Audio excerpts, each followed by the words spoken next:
Wake up, gamers, because you're listening to the Big Think Dimension with Dan and Bob Video Games. Bob, we've got a job. Good. KZ Excellent. Catchphrase. And Mr. Feel. You can't avoid Chris Pratt forever. Here on Gigaboots. Bob and I played through all of Oni and Prototype. What a good combo. Which was weird, worse? Prototype. Easy. We're going to build up to that slowly. Wow. We were going to build up to that slowly, but here we are. Yes, Prototype is worse than Oni.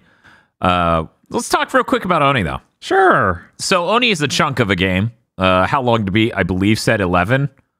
Maybe it said 12. It took us 13 and a half because the difficulty in that game is bizarre. There's no quick save, even on PC. This is a PS2 PC 3D third-person action shooter game made by Bungie before Halo. Came out the same year as Halo, though. You would think you would have quick saves because it's definitely designed in a way where you would expect that. However, I can see how maybe it comes from the school of thought that is Doom. You know, because they had Marathon. I haven't played Marathon. But Doom has quick saves. But imagine it didn't. Evil That Doom. still seems like it would be easier than Oni, from what I saw of Oni.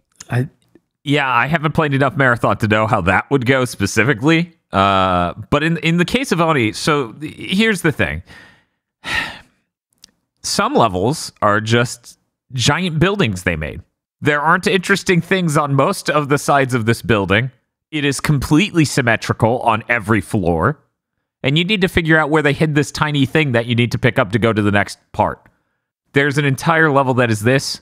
They don't checkpoint you. How long did it take? All 3 floors, Bob? Yeah, I think it's doing 3 floors. You have to do everything building. necessary to unlock the basement, which is involved. Like, it just, there are so many enemies.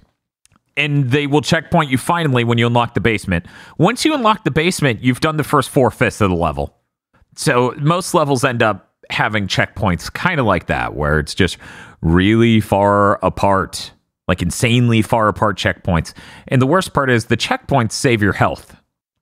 So if you get all the way there and you have shit for health, you're probably going to have to do it again. Like towards the end of that game, Bob and I really just came to the Zen Buddhist conclusion, the absolute resolute universal peace and knowledge of beating it once means nothing. Yeah, the whole thing is just, okay, figure out the perfect way to do this section of the level, redo it. Yeah, and then redo it, but have good health. Right. So Bob or I would beat it, and then we get stuck on the next checkpoint. It's virtually impossible. So we eventually roll back to the prior checkpoint, and then end up with 4 times as much health as we, have mastered it. And now this final chunk of the level's easy. And it's so much of the game is that. We haven't covered the core conceit and what people might remember it for. Oni is Westaboo or a Maramanga style. Yeah, it's a Maramanga core entertainment. Yeah, it's Ghost in the Shell. It's how to draw anime tier. Yes. And it's funny because every single piece of art in this game does not match. Like all of them have a different how to draw anime style to them. The cutscenes don't match the box art, don't match the profile images. Most of the profile pictures don't match each other, and none of that matches the models. Yeah, it's intense. It really is. It's really, really intense. Main character is not Motoko Kusanagi. It is Konoko. You have your pink-haired, short intelligence assistant, Shinatama, who makes amazing faces, actually. And everyone in this has a very... I don't know. We just ended up in a weird headspace with all this how to draw manga stuff. And eventually I was like, hey, you guys remember DramaCon? And everyone said no. Because of course. So I pulled out DramaCon, the Mara manga that is actually Canadian. So, there's that cursed knowledge. Figured I imparted that on the stream. I might as well impart it on people here. Yeah, but so the thing about this game, the number one thing that I think is a problem is movement is actually like when you play an Uncharted game and you push in a direction, but you're going another direction, Drake has to like lean into the direction and change which way he's going through all sorts of animation blending.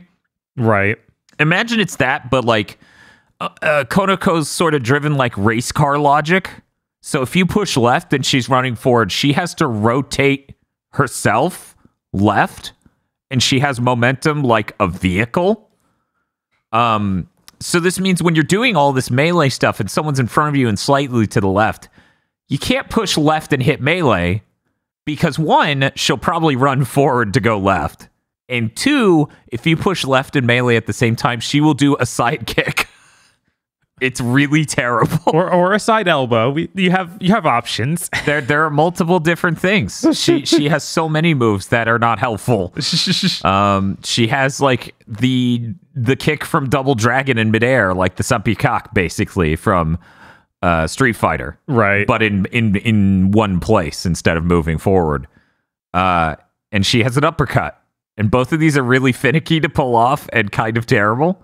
Yeah, but they look really cool, definitely. And she always says a call to attack for those moves. And It's got the most insane voice filter you can imagine. It's really good. It's really, really good. It's vintage. And then finding out who voiced it is like, yeah, everything I hear is just, oh, she's Yuki Koch from Persona 4. And I can't unhear it. Oh. God. Yeah, wasn't it? She also voiced Rei Ayanami. Yes. Yes. So that was incredible. This is a moment of okay. That explains it. Thank you. Yeah. She's not doing her whisper performance for this though. Oh, okay. You have to pay extra. Yeah. Now she spends most of her time getting stoned and posting the dumbest thing you've ever seen on Twitter.com. Goes and checks. Yep, she tweeted the box art of Oni recently. There we go. That is in fact the dumbest thing I've ever seen on the website. Yeah, I expected Oni to be rough in one way. I didn't expect the checkpoint difficulty madness. Right, yeah, that was very much unexpected. I did expect so much of that game to be giant gray box rooms with boxes in the box room. Mm-hmm. It genuinely feels like the prototype of a Halo 1. This is Halo 1 Bungie, but even more coked out, where they're like, what if a giant empty building is content? And it's like that the whole way through. Yeah, it has some interesting things that at first I was like, man, maybe this game's actually going to be really cool and like early look into the future of gaming. Of like, it has a compass that shows you like where to go in these weird, like esoterically large levels. Then that compass stopped working. Oh no! Yeah, because it even tells you it does northwest, southwest, right? Yes. Or northwest, southeast. Like it points in that direction, but it also has an arrow that tells you if you need to go up a floor or down a floor. Because once again, every level is giant empty buildings. Yes. So it seemed helpful. It seemed like that was going to save us, and then immediately we just hit. Okay, we need to get into the police force we work at. Terrorists are taking over. How do we get in? I don't know. I did one step and now it's pointing to nothing. Yeah, a lot of times it'd be like, you need to get through this door, and then it won't tell you, oh, you hit 3 switches to get through that door. It's like, well, yeah, those are the important part. I need to know where those switches are. It's pretty wow. Funny. Most of this game is hitting 3 switches to open a door. It is true, yeah. Like a ton of it, multiple times a level. Yes. Also, it feels like it's not balanced well at all. But guns do almost nothing when you have them.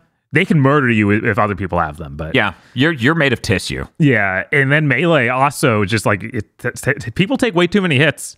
Like it just becomes not fun. It's absurd how many hits most of these enemies tank.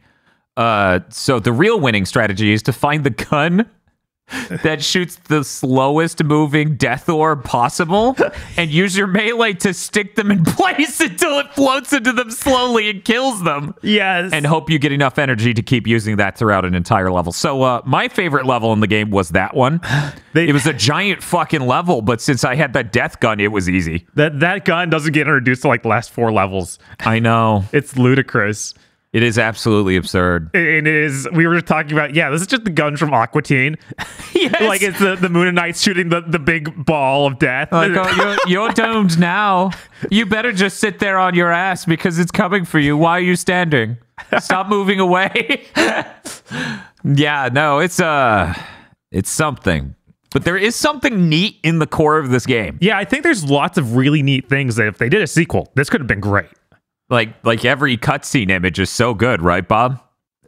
I enjoy them. Also, the story in this is way better than I thought it would be. Like, I thought this was going to be trash story-wise. I'm like, oh, this is some decent sci-fi.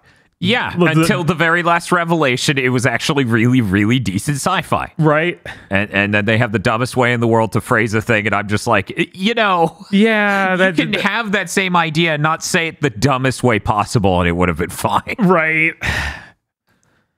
But yeah, there's some really good images. I'm just going to post a couple, because KZ, these, I think everyone deserves to see how insanely...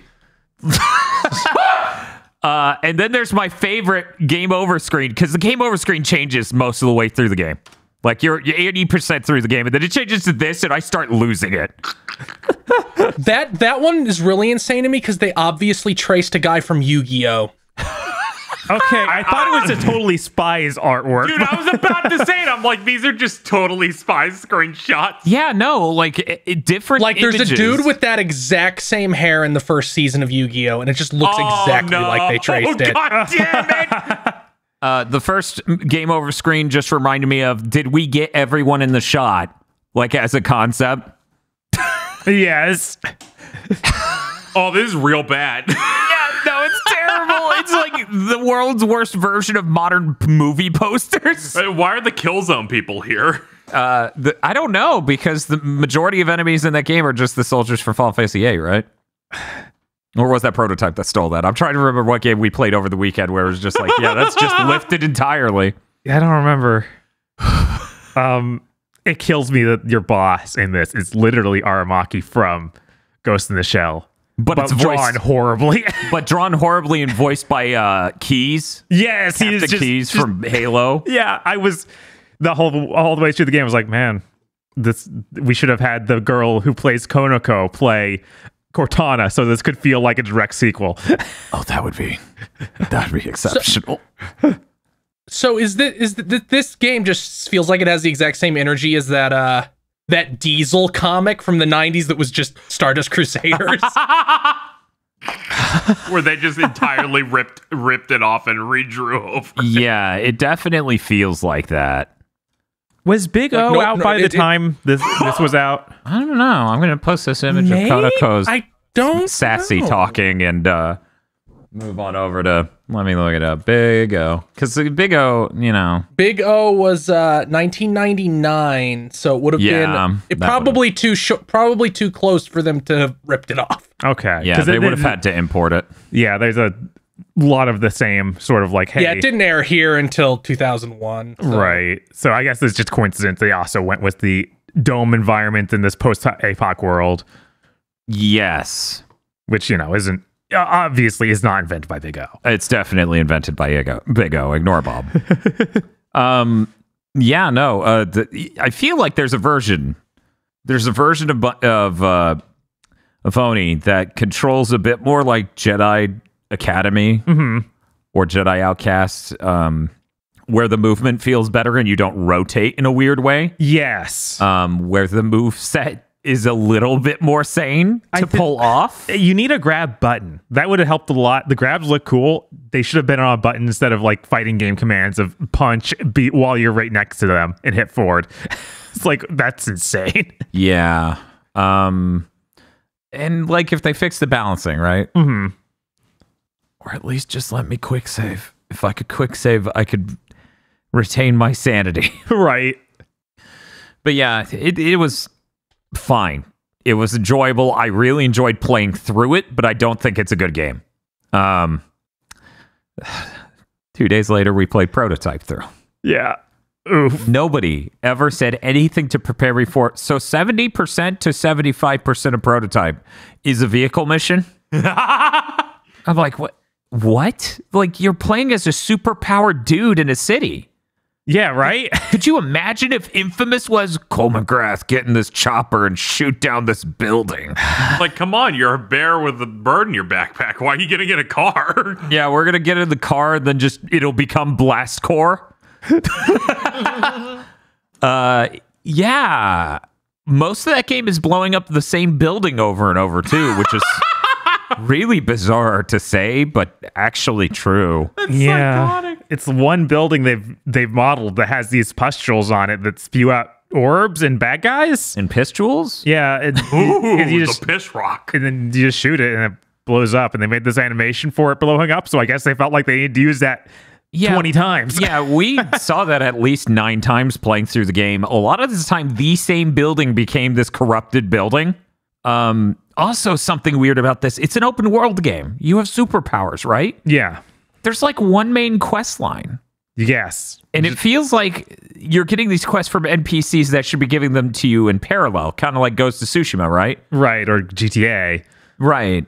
But instead of this, it's like, no, Phil Lamar will give you some, and then the other person will, and then Phil Lamar will again. It honestly is even more abrupt than that, because it seems like it's, okay, you're doing stuff for your sister, and then it's hard cuts off. You're doing stuff for Phil Lamar. Hard cuts off. You're doing stuff for this guy. It's like... And a lot of the time, these people will just exit the story entirely. Right. And sometimes with explanation, other times none. And none at all, yeah. They'll just cease being in the plot. Right. Yeah, it was really bizarre. Because when I think I'm superpowered guy, right? Uh-huh. And there's a bunch of police attacking this corrupted building, I have to go engage. Some missions you'd be on the side of the police, the other missions you'd be on the side of the corrupted. Yeah, they also couldn't figure out which they wanted to do with that. And so it's bizarre and random. And most of the game you spend in vehicles because you don't do enough damage compared to a tank or a chopper. It's so weird. Which is extra weird because they try and sell you on, yeah, you're this incredibly powerful parasite man who can do anything. He can't be stopped. And it's like, yeah, but a tank can kill you really quickly, so you should probably be in a tank. Yeah.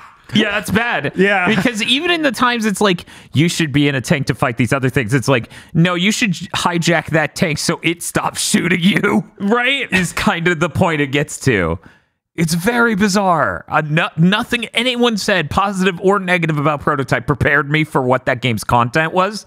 Another thing worth noting, so there are areas of this game, like at one point you escort Phil Lamar to an area to do his science or whatever. People kept calling it Phil Lamar. I don't think it actually was. I didn't look it up, but I was like, I don't think this is actually Phil Lamar, guys. I think we all have PTSD from how many Sony games have Phil Lamar in it.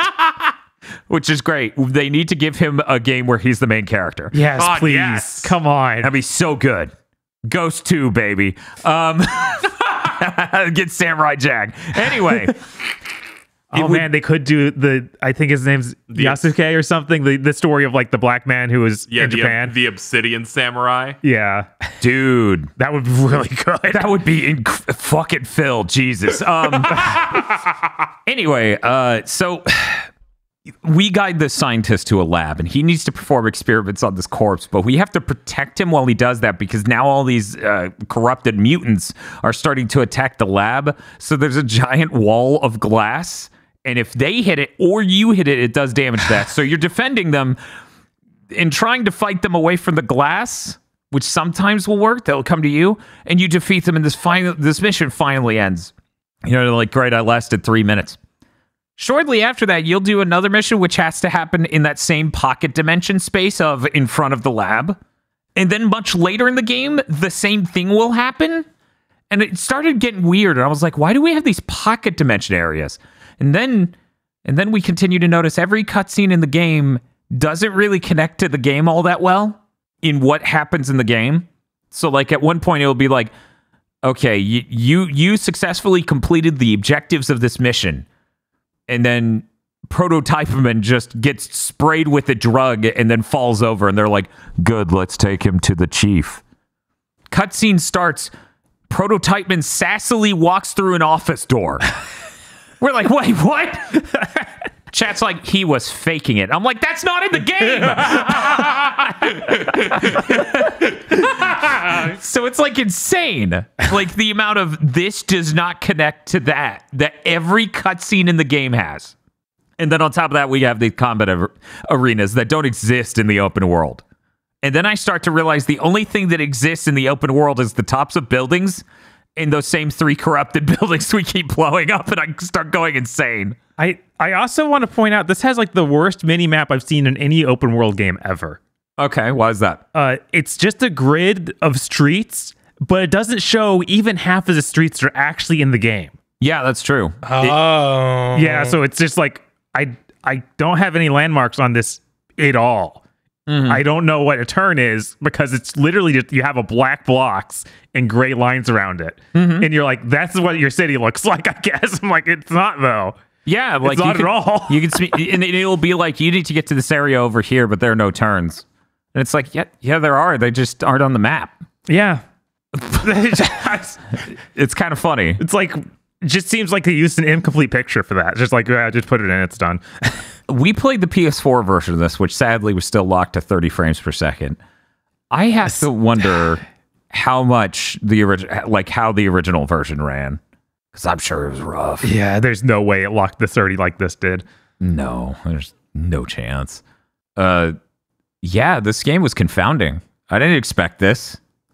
You can't.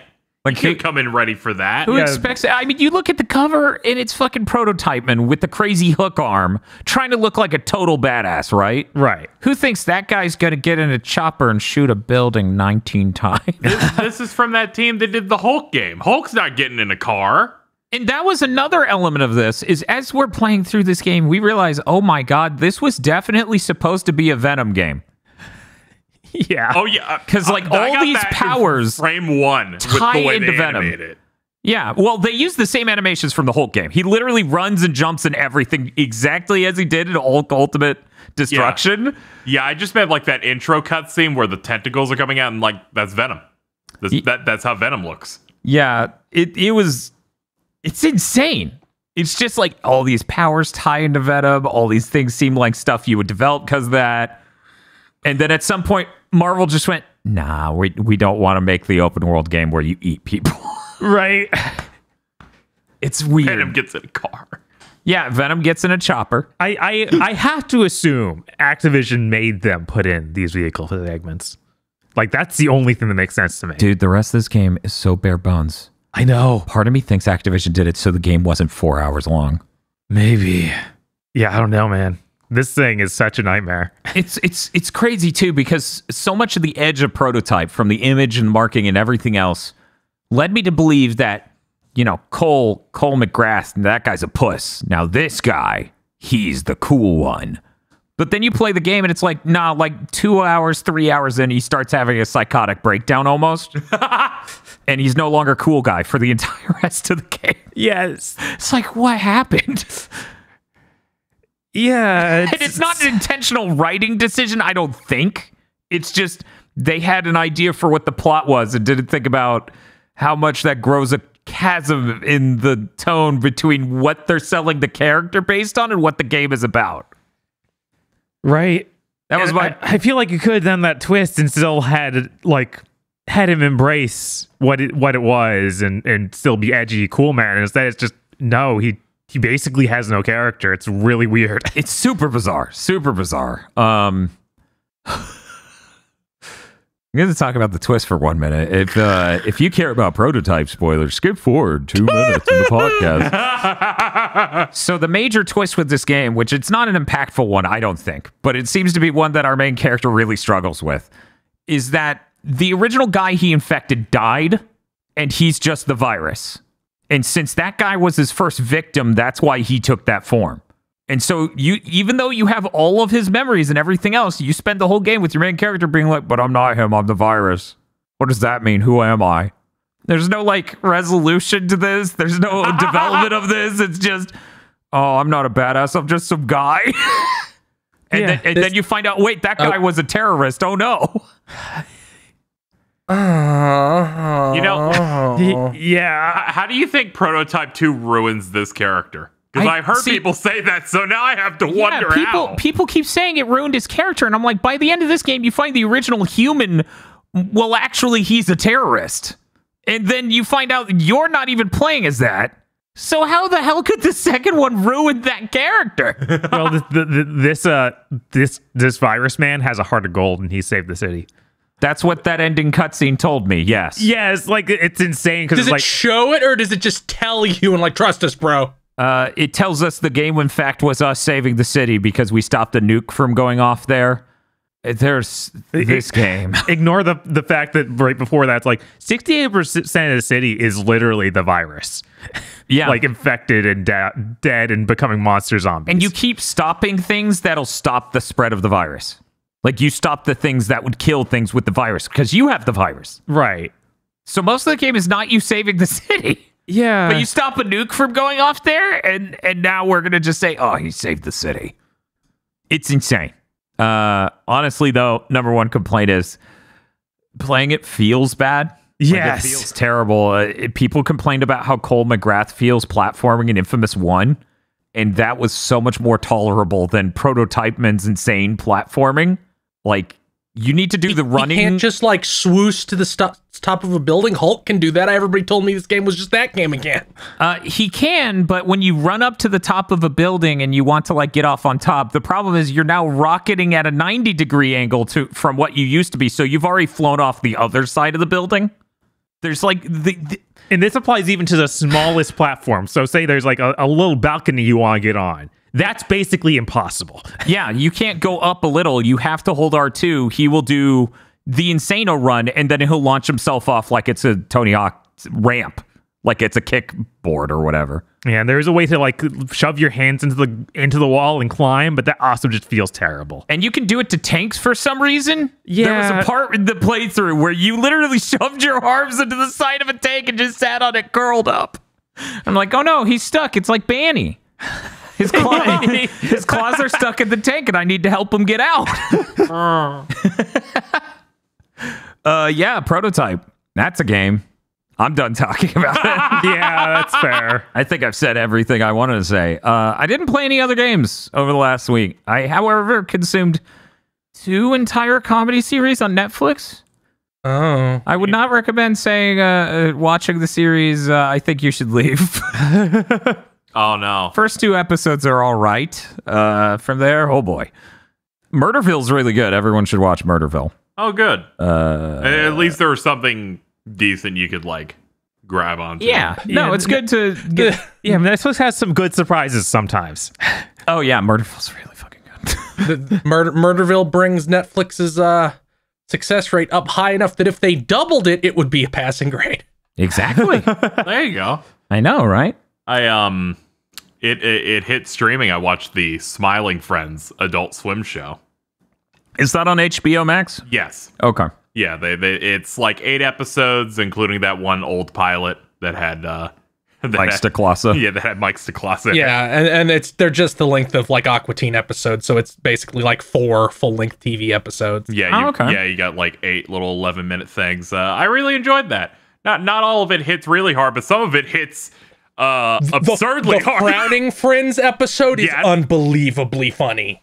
I watched that episode and I went, this has to be Phil's favorite episode by far. Of course it is. Yeah, I need to check that out. Jesus. Yeah, I've been meaning to watch that. Glad it's on HBO Max. Yeah. Like that was good enough to where I'm like, I need to see this again. I'm just like, this is delightful.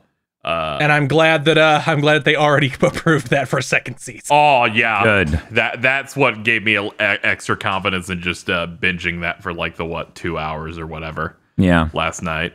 Cool.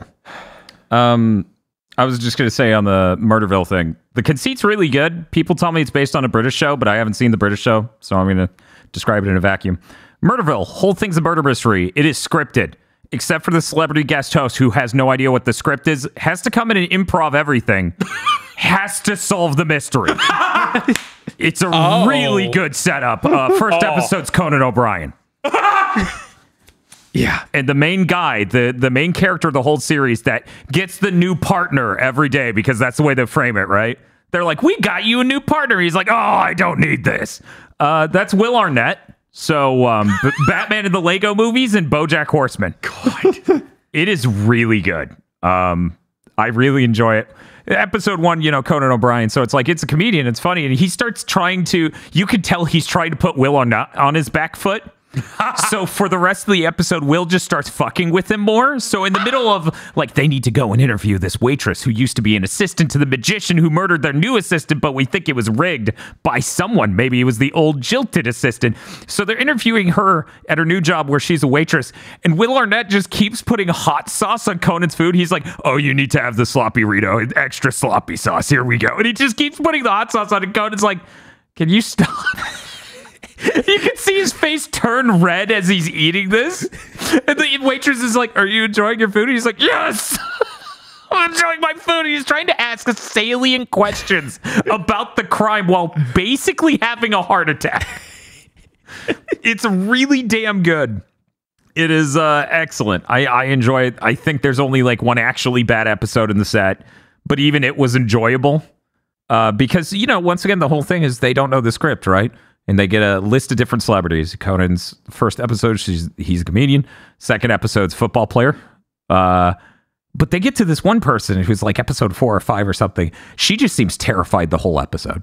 She's not even taking notes. She just was not prepared for some reason. And she's in a deep-seated fear the whole time.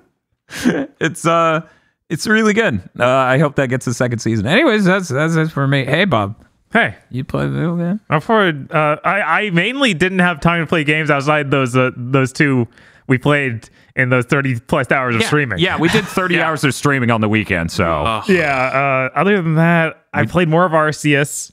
okay, cool. I still stand by, man, the main story. I don't care that much, but these side quests are neat. Yeah. Yeah, that seems like what that game is, and that's cool. Right? Give me a Wurmple. I'm scared of worms. I did eat some things. Oh, you mean in real life, don't you? Yes, in real life. It was an oranberry.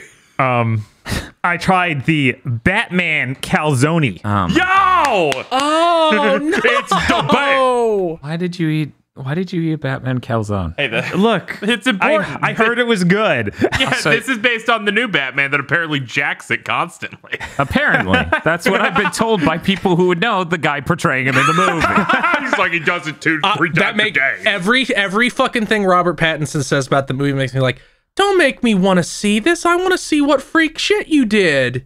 Yeah, right. I wish like, it were I'm theaters complete- up I'm front. I want this on streaming. I want to watch this immediately. Same. Yeah, I'm absolutely. completely okay with Batman being a complete freak of nature. I thought the Batman was like on both. I could have sworn it said premiering in theaters first or something to okay. that effect, Well, but maybe I'm wrong. I didn't super look into it. Yeah, I hope you're wrong, but I think you're You right. can keep going. I'll check. And something I wasn't ready for. Okay. I get there to the drive-thru. First, they hand me a picture of Batman. What? Why did they do that? And then they give me the box. I got a picture of it. Let me see if I can bring it up real quick. In what world you're like, I want the Batman thing? They're like, by the way, this is Batman. Is it like a promo postcard you get for buying that? It's like it's not as big enough to be a poster or small enough to be a postcard. What? It's Maybe it's like a print. Like it's here's your Limited 7x11 edition. print. right. Like it's. I got it here on a comparison shot with the box. Okay. Let me see. Also, yeah, you're right. It does hit HBO Max 45 days later. Okay. Tragic. I'm fine with that. Tragic. I know there's a lot of HBO Max stuff that was like day and date, and they're like, everyone's setting us on fire every time we do it. Okay, what do we got? What? Yeah, that's a print. That's like here's our promo item for this. Right. Bob, There's a what? little Caesars logo in the corner. Come know- on. I know. I guess if you framed it, that the frame would cover that, but that's insane. I want I'm the Little Caesars logo bigger, honestly. Yeah, honestly, I want it in white. You need to bring that over, Bob, and put it on the mantle Oh behind. yeah, I'm like, we need yes. this framed right now, dude. That thing might make it up there before the Project Echo and Mr. Chick art. Holy shit. But the pizza. Yeah, Oh, or sure. the pepperoni Batman calzone. Yeah, Yes. This is much better than the regular calzone, luckily. really. Because the regular calzone, all 4 sides are that awful calzone, like fold over grease mess. This is only 2 sides are that. And the other 2 sides are like regular. We just let the dough lay out. It's a pizza. Yeah. So it comes off less greasy. It's still a greasy nightmare with those calzone parts, but there's much less of it. Okay. Um, What if they made good food though? they can't do that. Okay. You're at a Little Caesars. What Yeah, do you right. want? This is Sorry. Little Caesars is good. I'll stand for Little Caesars. You buy the pepperoni cheese bread. I've actually. I mean, that's basically what this is made out of. So there you go. But This it is- has sauce. This now is for Phil's you. gonna buy it. But yeah, you get I the mean, dipping why sauce. wouldn't he look at that picture of Batman they give you? This calzone Jackson did it 3 times a day. But yeah, I was surprised. I was like, this is much better than that other thing because it's still a greasy mess, but it's more relegated. And I like the pizza part because it's actually like a weird point between a deep dish and a pan pizza. Oh, It's like a weird thing. It feels like it's a heavier cook, so it's crispier than their normal pizza. Oh, okay. Yeah. So I would honestly suggest getting this. You get a picture of Batman. Yeah, that's actually a really good upsell. it honestly is. I wish the Little Caesars in red. If it was a normal fucking Batman movie, right, wouldn't be as much of an upsell. If it was This- sober, This, however, oh, this is gold. Did you play any video games though? No. I'm gonna be so upset when I watch the Batman and go, I like this. Damn it. I guess I played more Genshin, but that's nothing to talk about. they didn't have any cool events. They made a really bad event actually. Yeah, there's the current event where you just go around with a Tanuki and like, hey, look at this, take a picture of him. Okay, do that like 5 times in a row. You get like a pittance of gems if you do it. And I'm like, I don't want to do this. I'm not even going to do this for free currency. Die. I've been doing it because I was desperate. Okay, so with that out of the way, But I did eat one more thing. what did you eat, Bob? I just now ate that Taco Bell new taco that's got a fried chicken strip in it. That's true. We did eat that. Let me look up the actual name. It is.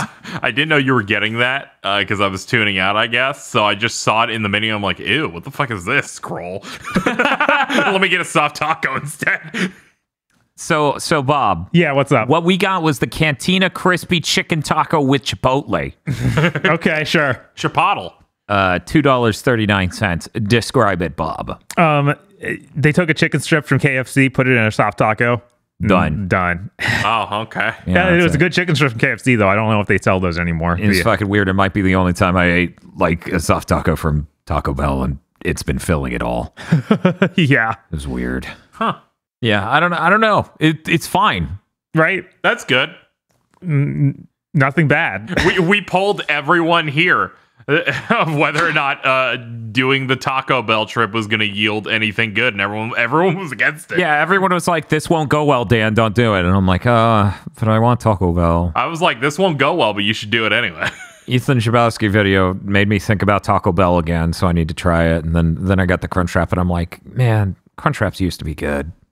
And then that's when feel like, yes, they used to be good when they were double, triple Crunchwrap. Oh yeah, when They weighed 15 pounds. it's like this is just as heavy as a PlayStation 2. Basically, the fucking Spider-Man scene. I look in the mirror and that feels the Green Goblin looking back at me.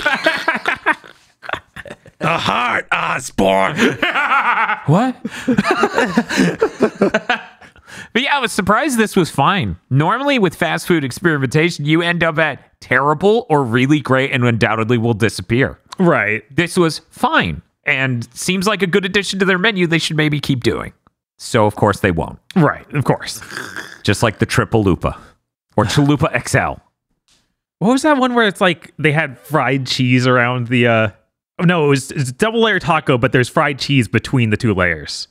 You're thinking like a double-decker taco where it just has the cheese in between the soft gordita outside. Or No, the soft, it was like There was a grilled cheese something. not the grilled cheese one where it's just outside. It's a weird one where it like the shell is like a cheese shell. Holy but shit. It's How many things do they have? I mean, the Doritos Locos Tacos. Sorry, Doritos Cheesy Gordita Crunch is that The thing you just toasted described. cheddar chalupa That's is what it. Bob is talking about. Because it was like the chalupa shell, but they like crisp Oh, that. cheddar cheese all over the outside. Oh wait, no, it's not that either. Yeah, Jesus. Bob keeps saying it's not that when we bring up these other two because Okay. Casey's thinking of one that I'm thinking of. Yeah. And then Theo brought up the other one. Bob is inventing a thing. No, it's not like melted queso inside the outer shell.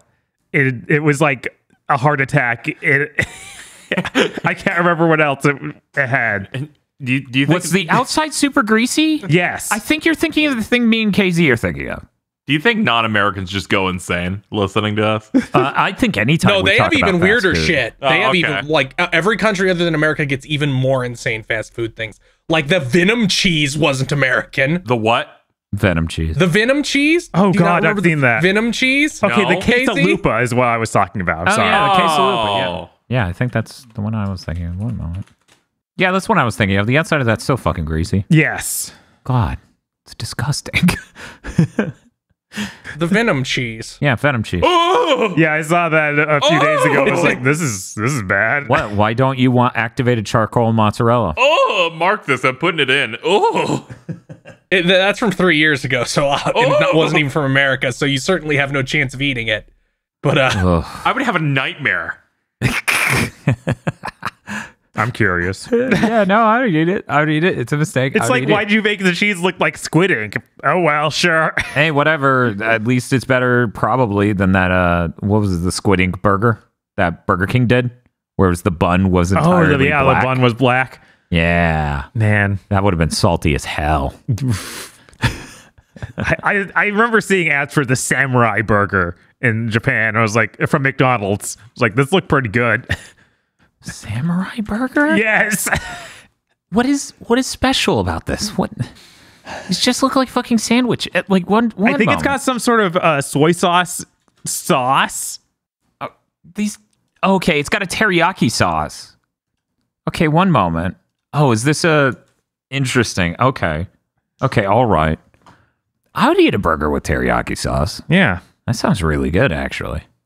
It's not a, it's impossible to make a catchy jingle out of that like Japan did with New York Burger or whatever. Oh, yeah. The wholly original song, Not Stolen, Do Not Look. Dun, dun, dun, dun, dun, dun. New York Burger. Yeah. Anyways, Bob, I assume you stopped eating things. Yeah, I stopped eating. Okay, things. well then we will go to Casey. Hey, Casey, what you been playing? Before I get into games, I was reminded that alongside Smiling Friends, I finished watching that Boba Fett show that's on Disney Plus. Yes. I don't have too much to say in a podcast format aside from two things. One, I guess Robert Rodriguez tricked Disney into thinking he can direct a good Star Wars, because boy, is his episodes are the worst in this show. It's kind of crazy. That's weird. Like all the action that's is very just- strange. there are some parts where an action will happen and I go, how did we get here? Like there are some parts where it's like, this is the solution to this action scene. I'm going to pull this thing out. And I'm like, you forgot the part where you show that to me, so it feels like you teleported. and in no other part do I feel like that. And just, good Lord, some of his episodes just look really bad. Yeah, I watched the first 3 episodes of this, which he directed the 1 and 3. Oh, three is hilarious. Yeah, the 1's just bad in general. Oh, and then yeah, it's really bad. then 3 is intensely bad. I Like, am s- that's the worst car chase scene I maybe have ever seen. I know, I loved it. I loved that, but that first episode was really pathetic. But he directed an episode of The Mandalorian, and it looked great. I don't know what happened. Maybe Jon Favreau was watching him while he directed and said, "No, can you make the shot look good?" Like I have to wonder what's going on there. Yeah. At all. But overall, I did enjoy the back half immensely more, especially when other directors got involved. like Bryce Dallas Howard did a really good episode. But the credits theme for the final episode might be the funniest thing in this entire franchise, so I highly recommend people sticking with it. I was delirious and just laughing during the credits. It was quite good. But that's that. On to games I played. I played all of Dead Space 2 this week through a death stream. I was very much looking forward to it since people were talking up it as an improvement. There's not a lot to get into in terms of like the core gameplay because it's just Dead Space again. They changed a couple of things. Like in Dead Space 1, they would have zero gravity areas where you would aim your reticle at the ceiling and hit Y, and you would float up, and then you would stand on that ceiling, and you would have to do puzzles. Here it's you click in a stick, and then your hover boots activate, and then you can kind of like swim. You're like flying around in that way. So it's kind of like swimming controls-esque. And that's a lot less disorienting when trying to like solve problems and stuff. In general, I feel like it has a lot less really dumb puzzles where I'm just standing there confused, at least in comparison to the first game. But as that usual stuff, you're using the surgical cutter, like plasma cutter weapon, chopping off limbs and stuff. They changed various different weapons. I only used like 3 of them, but I did appreciate the machine gun going from having a normal fire that's just a machine gun to an alt fire where it shoots out extra guns and spins around you to it shoots out a grenade, because that's a much easier thing to get a grasp on. Gameplay felt tighter. This one had FPS boost on Xbox back compat, so it immediately felt better. Some scenes were clearly broken as a result of it, due to, like, I guess, frame rate tied to game logic or something, where it's like, oh man, this monster is knocking me out into space and we're crashing into things, and this is going way too fast. And I cannot parse anything happening right now. So there's a little bit of that. I'm still not like super into these games. They try to do the action Resident Evil 4, Resident Evil 5 type of thing, but they have the Resident Evil 1 and 2 like resources are a lot more limited type of thing, so you can find yourself trapped a lot with, I don't have healing items, I'm running low on ammo, and this checkpointed me with 1 hit, and now I have to go through 3 waves of enemies without taking a hit, or else I will deal with a very long death animation. Did you ever consider rolling back your save to the prior area, trying to get through with 3 times as much? Unfortunately, this game has only one option: load last checkpoint. Oh, you can't make your own saves? I think you. Oh, hold on. Oh, hold on. I was like, there are save rooms in the first game. I was like, there are real saves. One second. You're right. I had a stroke. I was going to say, it's a survival horror. The whole point is that you might be able to roll back at any point. Holy shit. And you know what? You're right. I just constantly just saved in the same general. There's a save like every 2 minutes in this game. So it never really came up in that way. See, here's the thing, okay? Yeah. I think Bungie opened my third eye with Oni. Huh. And it's opened up the new possibility in my brain where now every stream from here on out, I go, I would simply redo the last 20 minutes of this stream. You're right. In hindsight, I do wish I did that, because there were a couple times where I'm like, this is just... I'm always dying like half a room away from where they consider a checkpoint should be. Yes. And the games always have a random idea of when they want it to be clear every enemy or clear enough enemies and leave. Yes, you have fought them off long enough. You may go now. Your friend has now hacked the door successfully. Oh, thank God. People were like, Isaac talks now. And I'm like, okay, whatever. He talks a lot. He has a... Hey, Bob. He's got a mouth on him. I'm remembering why I didn't play Dead Space 2. It's really funny when you like start off and they're like, you're in a space psych ward or whatever, and you're going through the intro or whatever, and this person's like, I'll help you, and I'll get this door open, or there'll be a key in here, and then he just goes, it didn't fucking work. And he's just like being really manic and pissed. Oh my God. Also, it feels like they redesigned him to look more like Commander Shepard. So I'm gonna say this, Bob. I'm sorry. What's up? Did he talk in PlayStation All Stars? I don't think he did. I don't think he did. So those guys got it more than the fucking people who made Dead Space 2.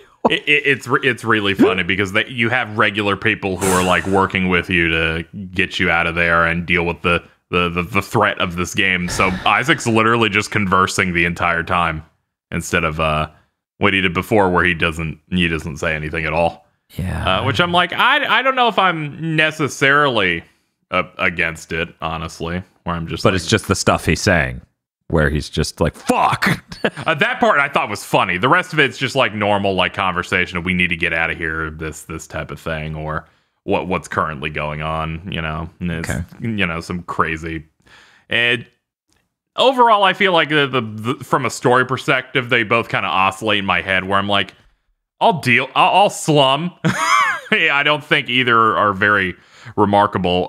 This definitely feels like the better game in that it has you're on like a space colony in this of some sort. So the locale changes pretty regularly of places that you're going to.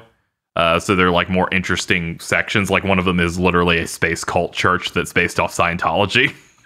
Yeah. So you're like going into like these weird that was architecture. sure in vogue, wasn't it? Yeah, I Yes. think even one talks about that church existing. Yeah. Yeah. Yeah.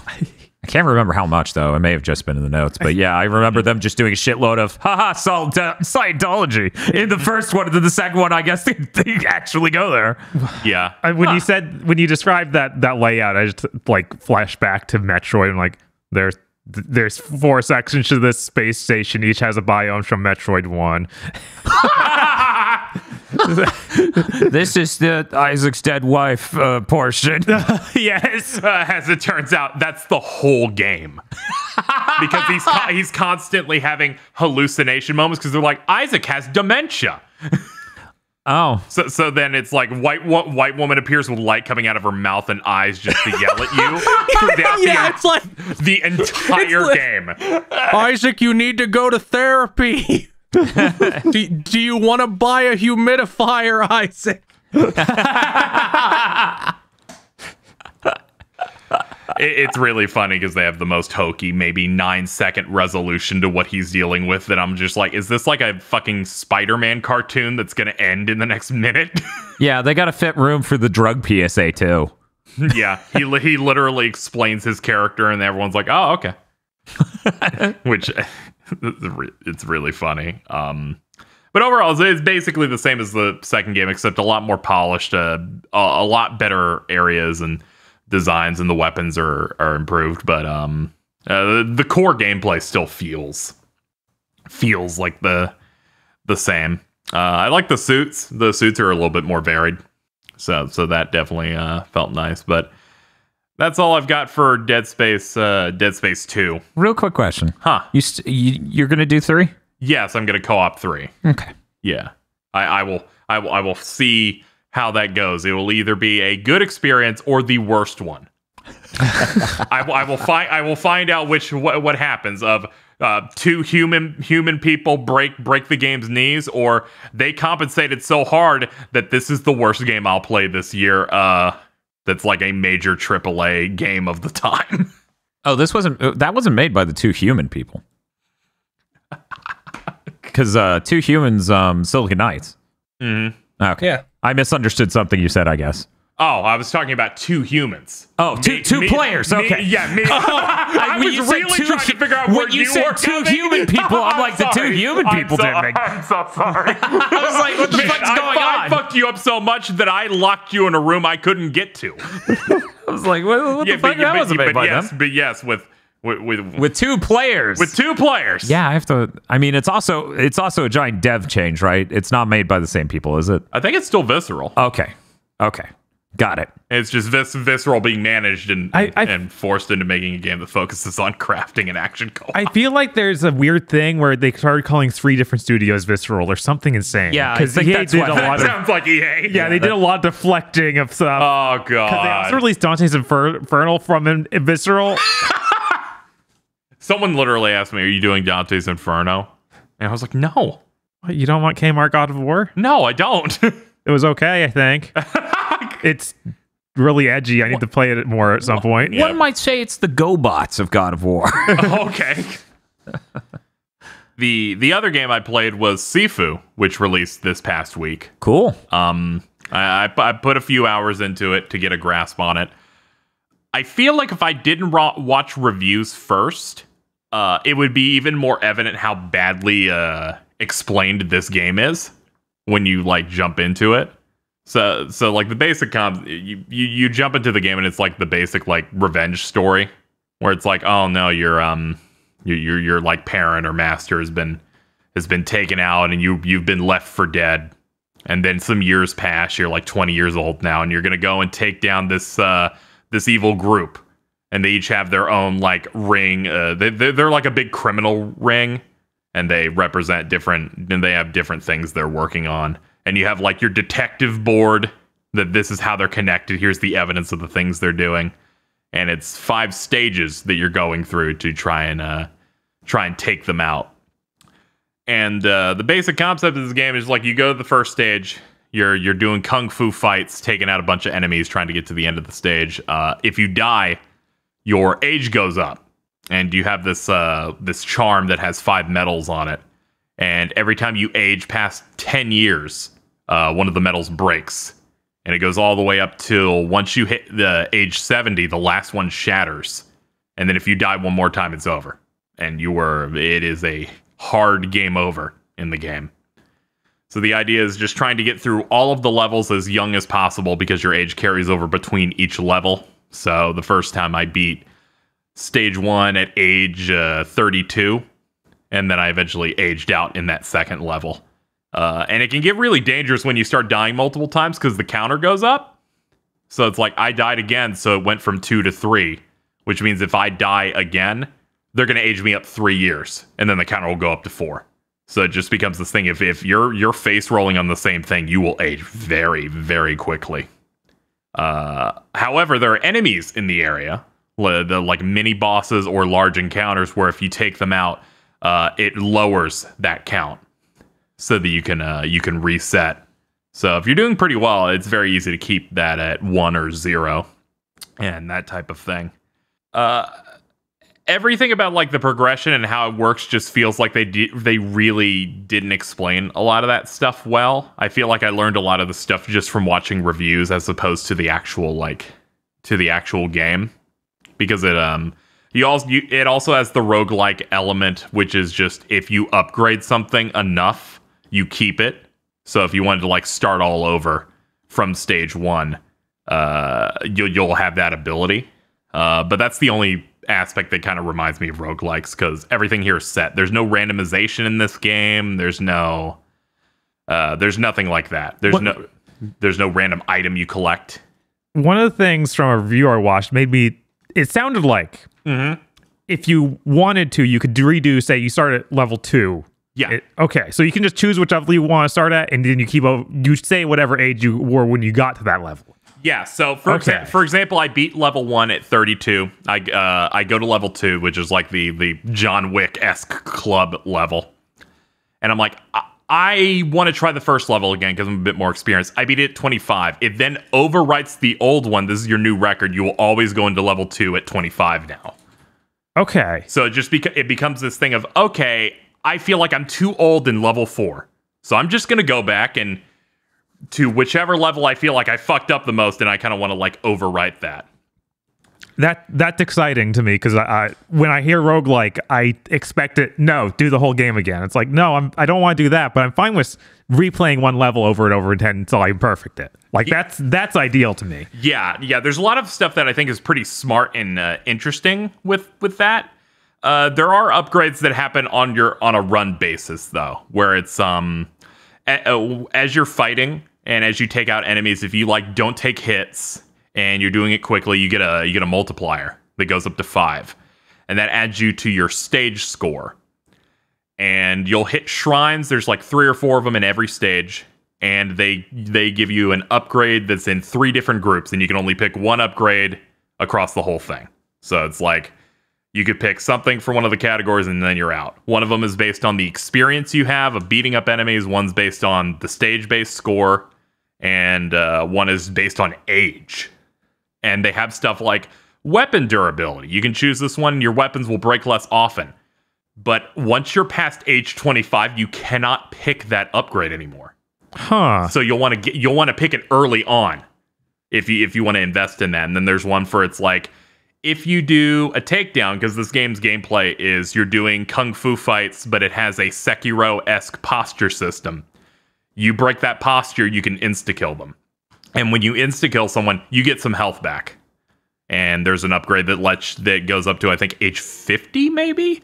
Age 40 or 50, that makes you get more health back. And one that gives you more posture in general. And it just comes down to making some choices on the fly based on age or based on, I did really good in this level and people barely hit me, so my stage score is really high, so I'll pick this upgrade that makes it so if I parry someone, their posture takes more damage.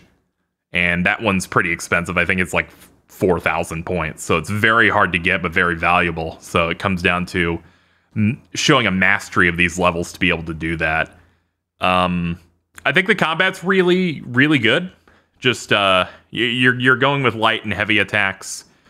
You have a parry button on L1, but if you hold L1 and do a direction with the stick, you do different types of dodges. Like you do like a half duck to avoid like overheads, or you can dodge to the side and stuff like that to open up enemies and grabs. The game is incredibly difficult because unlike, say, Sekiro or other games where you're parrying, it's a lot faster because it's, you know, it's trying to mimic like actual like kung fu or fighting or whatever. So it just becomes this thing of, oh man, this is a lot faster than I'm used to. And it's not like an obvious like video game ass. You did a parry, they're going to stop now. I'm like, they're not going to stop. They're not going to stop, and you're not going to open up for a big damage thing, but it becomes this like momentum type of back and forth.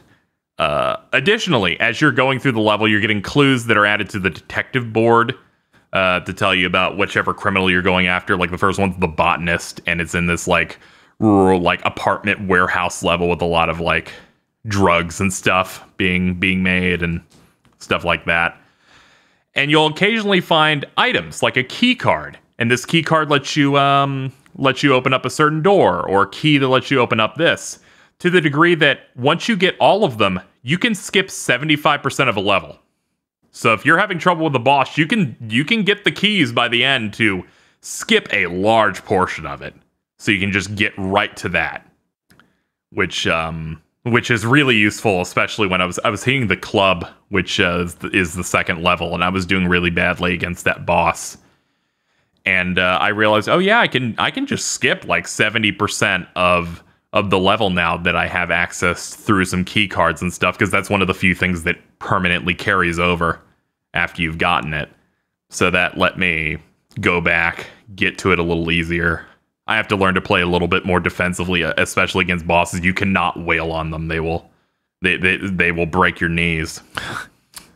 So I had to learn to like do proper spacing, do enough blocking, but also get away from them at times when my posture is going to break. Because if your posture breaks and you're on the ground, they will ruin your life, and it feels rough whenever that ends up happening. You also have a special move that's tied to Super Bar, where you can hold L2 and it slows down time, and you can choose different special attacks that you unlock over time. The default one you always have is to poke out their eyes. It's this game in a lot of ways like that sounds like some God Hand. Oh yeah, it absolutely reminded me of God Hand, where it's like you're doing that and you're poking out their eyes, or the one that I immediately got, which is an auto sweep. So it's just like for no cost. For just the cost of that meter, I'm hitting that, I'm sweeping, they fall on the ground, and then you just hold circle and you go down and you just punch them 3 times in the face. There's nothing more satisfying than playing that first level, grabbing a bottle, running across the corner, because you know where every enemy is, because they never change any of it. And you just throw a bottle at their head and their insta-kill icon immediately pops. Because they also have that of, if the enemy is unaware and you hit them once, they immediately lose all posture. It's already over. So sometimes you kind of strategize on, I'm going to hit this room and I'm going to hit that guy immediately because I know that they'll throw a bottle at me because they're the one holding one. And I can immediately get that stealth takedown and really get started. But yeah, as of today, I finally beat the second level and hit up the third. Art-wise, this game looks really great. Each environment is super varied. The music's fantastic. I just feel like I'm from a visual and a presentation level, it feels great. It's just very hard. I'm very terrible at this game, so it feels a little rough going through certain parts where I'm like, I'm falling apart. I should just start over. When I'm like, I died 3 times and I'm not feeling. I haven't hit this boss yet. I'm gonna have to be careful, but it does feel really powerful when you finally win. Because I forgot to mention it, every single time you age up 10 years and that medallion shatters, your health permanently lowers, but your damage goes up. Oh. Because you're becoming the old master. So it just becomes this thing of you're dealing more damage, but your health is lowering a bit. I think it becomes like 70% of a bar at the end. But yeah, I would say that I recommend it. It's definitely not going to be for everyone because I feel like it can be pretty hard.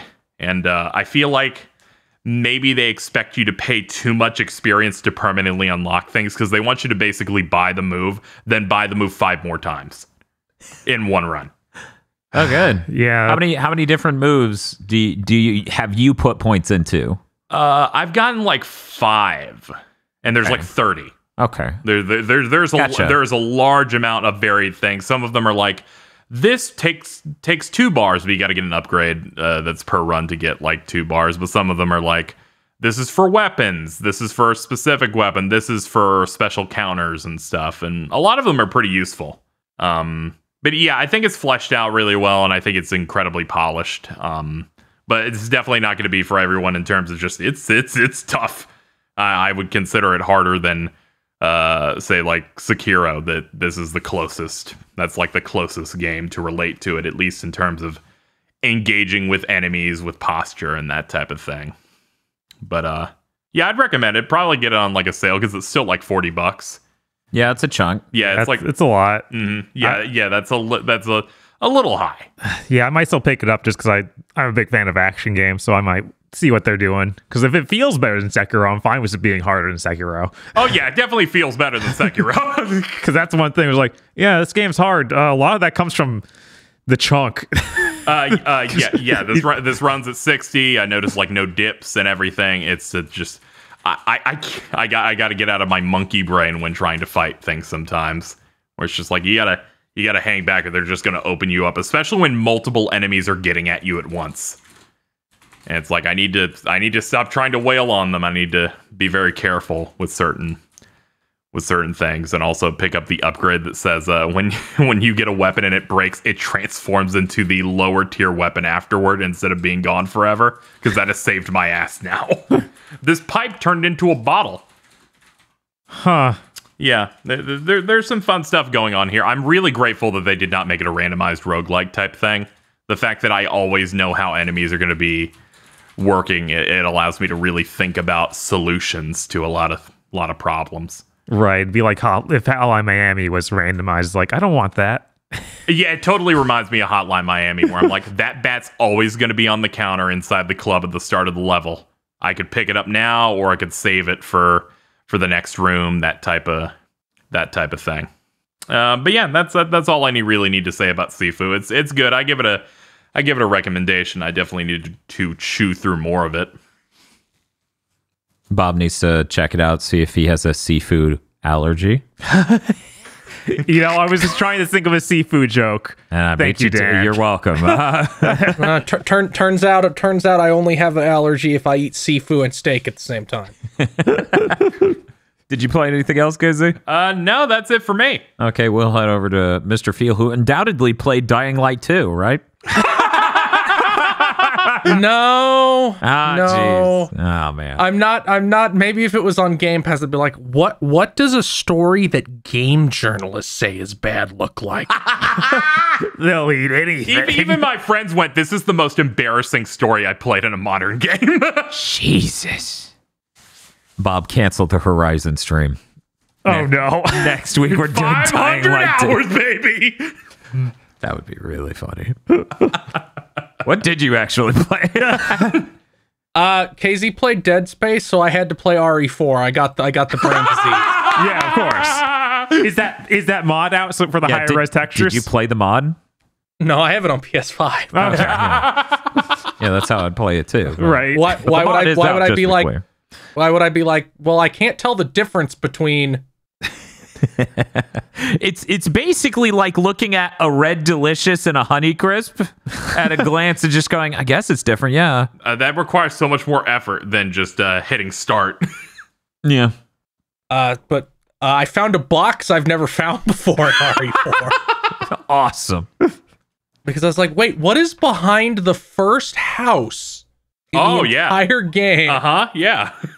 That's funny. And then there wasn't anything in the box because it's random to some extent.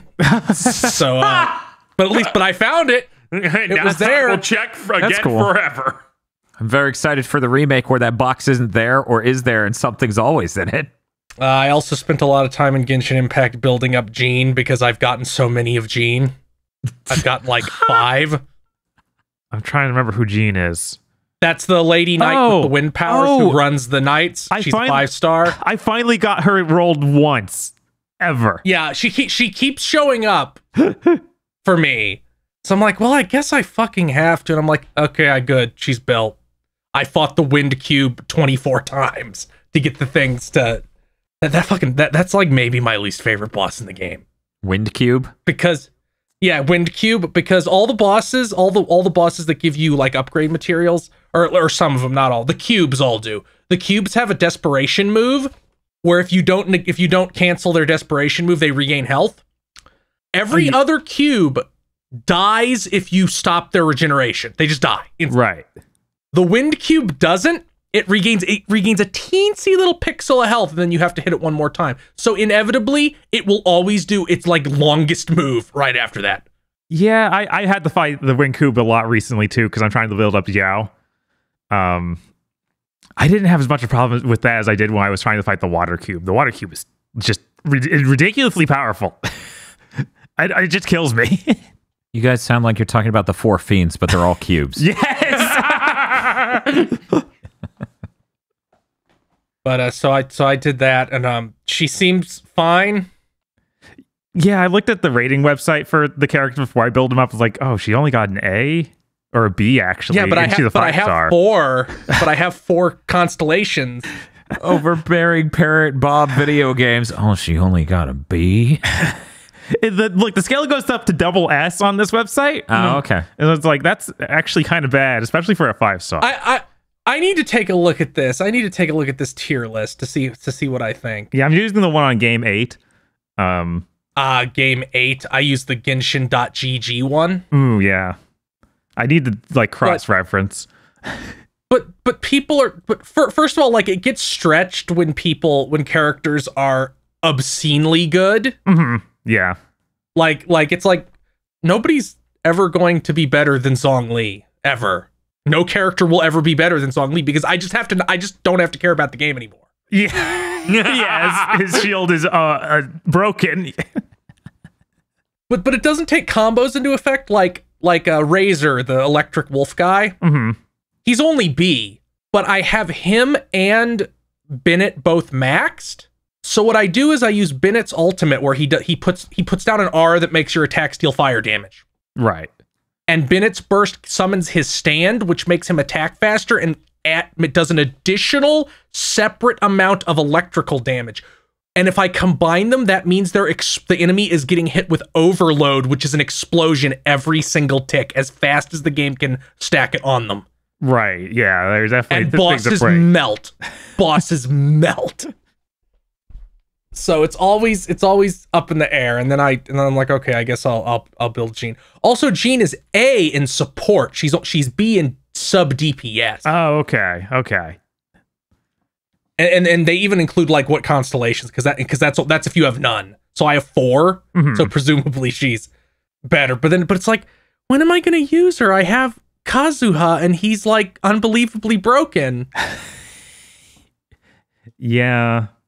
I do his wind thing, and he sucks all the enemies together and deals a ton of damage. Right. There's a whole idea of building 2 separate teams, so you can't have Kazuha on one team. That's the whole reason I rolled for Zhao. Of like, I need a second wind guy who's broken. Yeah, like that's the only reason. It's like, okay, and I've never even gone all the way through like the spiral abyss. Mm-hmm. But maybe someday. But that's all I played. Didn't really have a huge amount of things. I mostly like watched things this week. Man, okay, well, I have a theory who might have played Dying Light 2. Yeah. The Pod Lords. I may be one of them. Fuck. I kind of doubt it. I mean, oh no, the Pod Lords. Oh no, Pod Lords. Yes, that's right. The Pod Lords.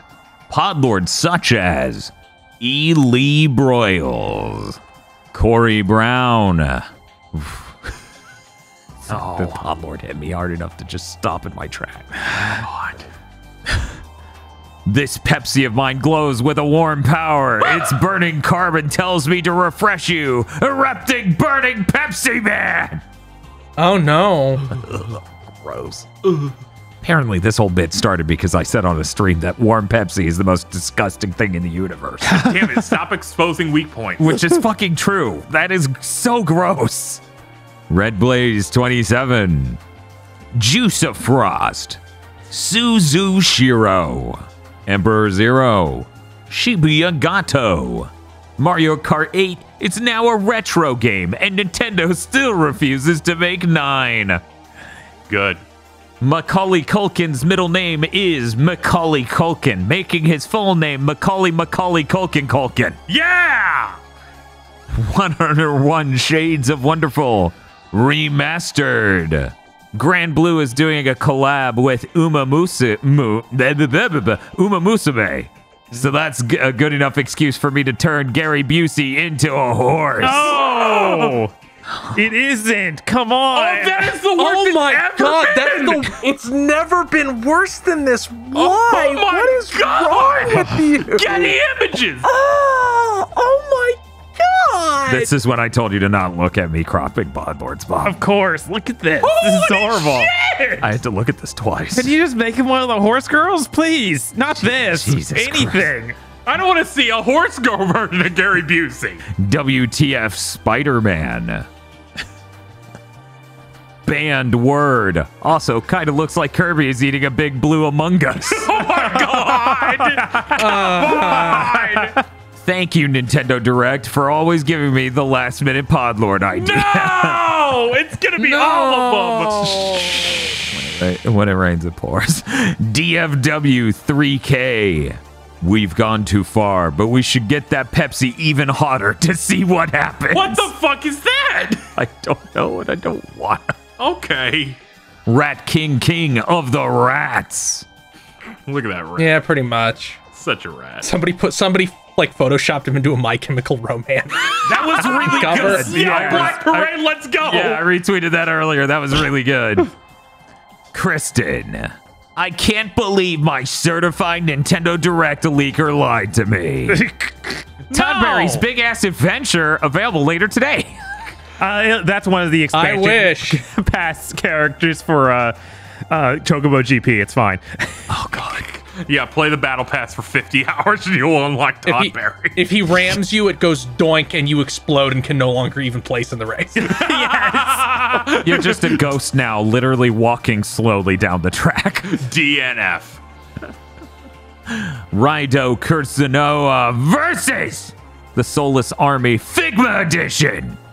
Yeah, that did. Oh yeah, that was just announced. Oh my god. Might need to buy that. Gotta show support. Unexploded. So go get the hit game Vampire Savior. It's very fun and only $3. Buy it or I ban you from the Discord. Kyle Bjork. Nintendo Direct did not reveal NFTs. We are safe for now. Iron Aggro. Blig the Blue. Slade is Boo. I've had enough. I'm here to destroy the evil. I'm coming for you, Soda Man. Oh no, ice. It's really good. It's like, what the fuck is this? Oh, that's good. Monster Hunter, Rising and Raiden. Are you prepared for the death you've earned, little man? Fucking hate Paris. They always find me so easily in that game. The Paris, they're so great. BN12. Jordan, nothing will forestall his return. Cooper Tank. No bit. I don't know. I thought Adam Sessler went to jail for grooming. I'm joking. Allegedly, presumably, supposedly. Where did this come from? Yo, Your Honor, I hear you're a very reasonable horse. Okay. I don't know why they've combined these. I'm horrified. AG made it to the shoe bill at the bottom of the ocean. He was not murderous. Oh, that's good. He's very scary, though. Very, very scary. Poyo Poyo. This week is so full of this. Yep. Please, something happen within the next week. We need to get these out of here.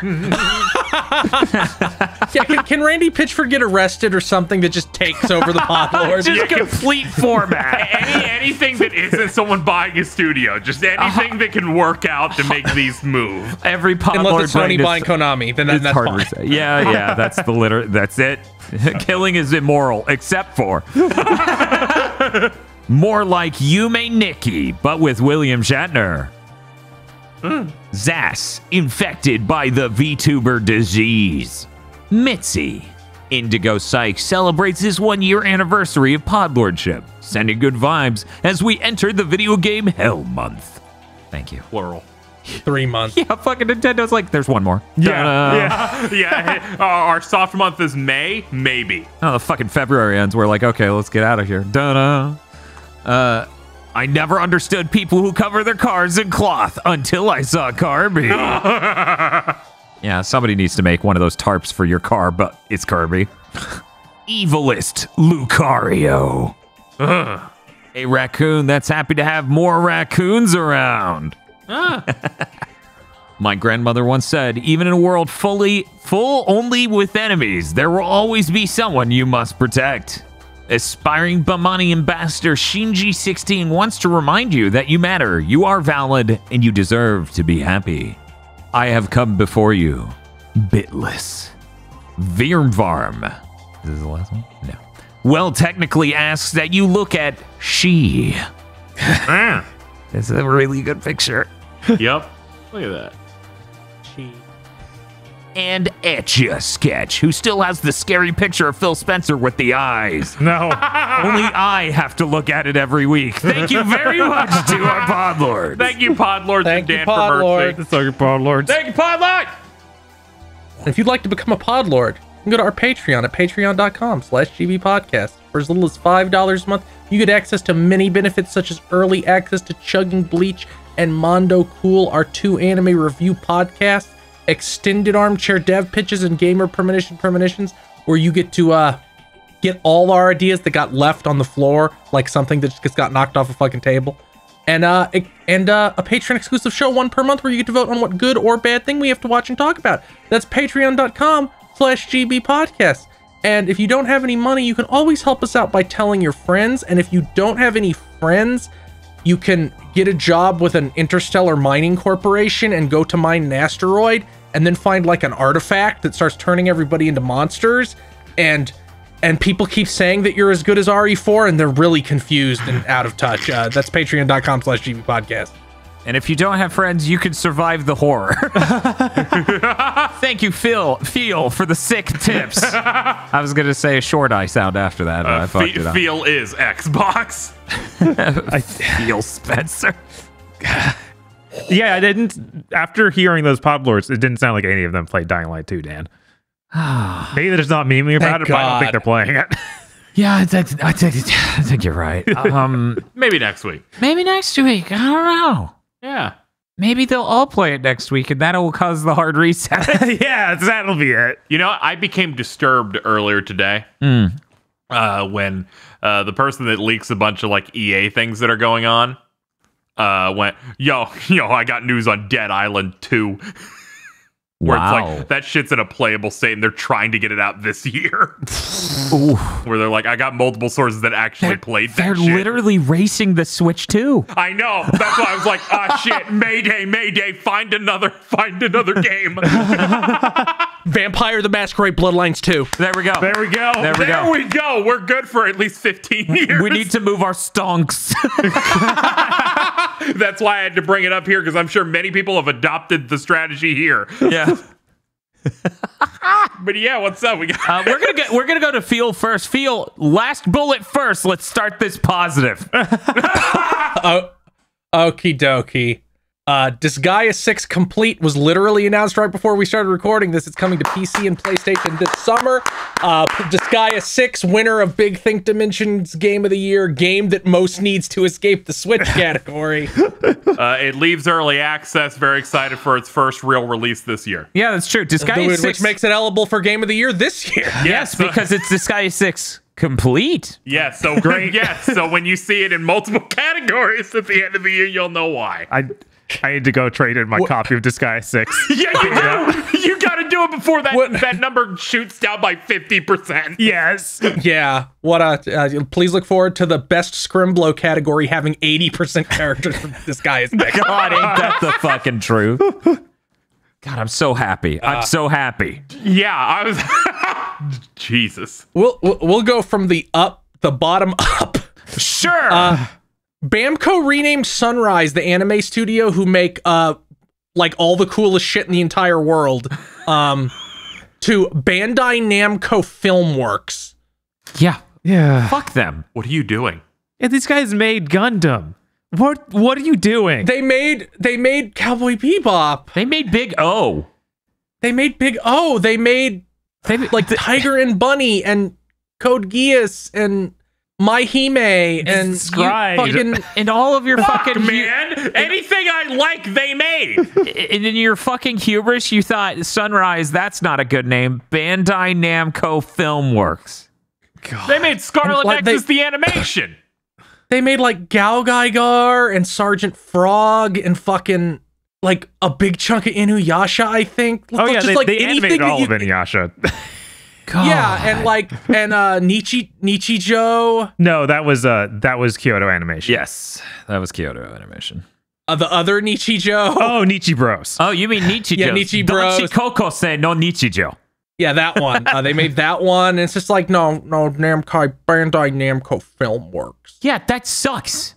Yeah. I had to be reminded of their fucking awful new logo again. Oh God, I forgot about that. I saw that in like the post for this, and I went, ugh. I don't know, guys. Corporate conglomeration might be a good thing, you know, consolidate all these companies. You can't just look at what they're doing to the names and easily tell that's not a good idea. Yeah, I was telling Dan, yeah, it would make more sense if they just named the rest of the company Sunrise. Like Yes, it would. honestly. Sunrise Games? Yes, that would be That better. would trick so many people. It would trick so many people. People would be like, oh, cool, this new Dragon Ball game's being made by Sunrise Games. Right? They're like, this will be the good Gundam game. Jesus. Fuck me. Okay, this next bit of news is fucking hilarious. Oh, yeah, let's go. This Yeah, is so much funnier than I thought it would be based on the original announcement as it was. I clapped. Tommy Tallarico is no longer CEO of Intellivision. I wrote this as exits Intellivision, presumably moments before police burst in. He's still the biggest shareholder and the president. Ain't none of this shit coming out. Like there was like an expose that I think happened today. That's like they have no money and are $8 million in debt. Yeah. They have nothing even approaching done on any level from hardware to software. They have nothing. Yeah, here's the thing. Here's why this came out. They went and tried to get another round of funding, and in order to do that, they had to expose their financials. Oh, fuck. Oh, no. So that's why all that info came out today. they show off, I think- the eyeball in their stomach that you have to hit. I think part of this is what they said they were going to build Mm-hmm. will cost $100 more per unit than what they are selling it for. Oof. So, okay, I'm feeling pretty vindicated. Because one of the first thoughts I had seeing this thing a long time ago is I'm like, isn't that controller going to be really expensive despite being functionally worse than a normal freaking controller? And it's like, Turns out, actually, yes. Yes, actually. Yes. It's almost would've like thought? every single thing about this was fucking stupid. And made by people who have no idea what engineering is. Jesus. This is dire. And funny. And the last piece of news, Atsushi Inaba did like an interview about Platinum stuff. He said, Platinum intends to make larger scale games with live service elements instead of solely games like Bayonetta and Vanquish, which are well designed and meant to be played through, one time, which, like, do you not understand the appeal of your own games? They're meant to be played many, many times. That's why people who complained about Vanquish were stupid. God, that headline was so bad where they're like, instead of well-designed games, we will make live surface games. That was inaccurate, thankfully. Yeah, But what okay. he actually said is not I knew significantly it had better. to be Yeah, because 'cause that made me vomit. Yeah, the real translation came out. I was like, they want to do both. Oh, of course. But They yeah, also we'll want to see. do small projects like the not smaller project priced Sol Cresta. Yeah, Sol Cresta should be the same price as Sifu, right? No. Like, part of this is it really comes off like they want to transition into being like a huge studio with tons of teams publishing their own games. And I'm like, bro, you're constantly bleeding out. Yeah, I know. It's weird. 'Cause Like- they opened the second studio, and that must have broken their minds. If you guys are It's okay like- with me real quick reading the full quote as translated by JP Yes, please. Kellums, who Yes. used to work I would- at Platinum. Yeah, he's like, what, EA now?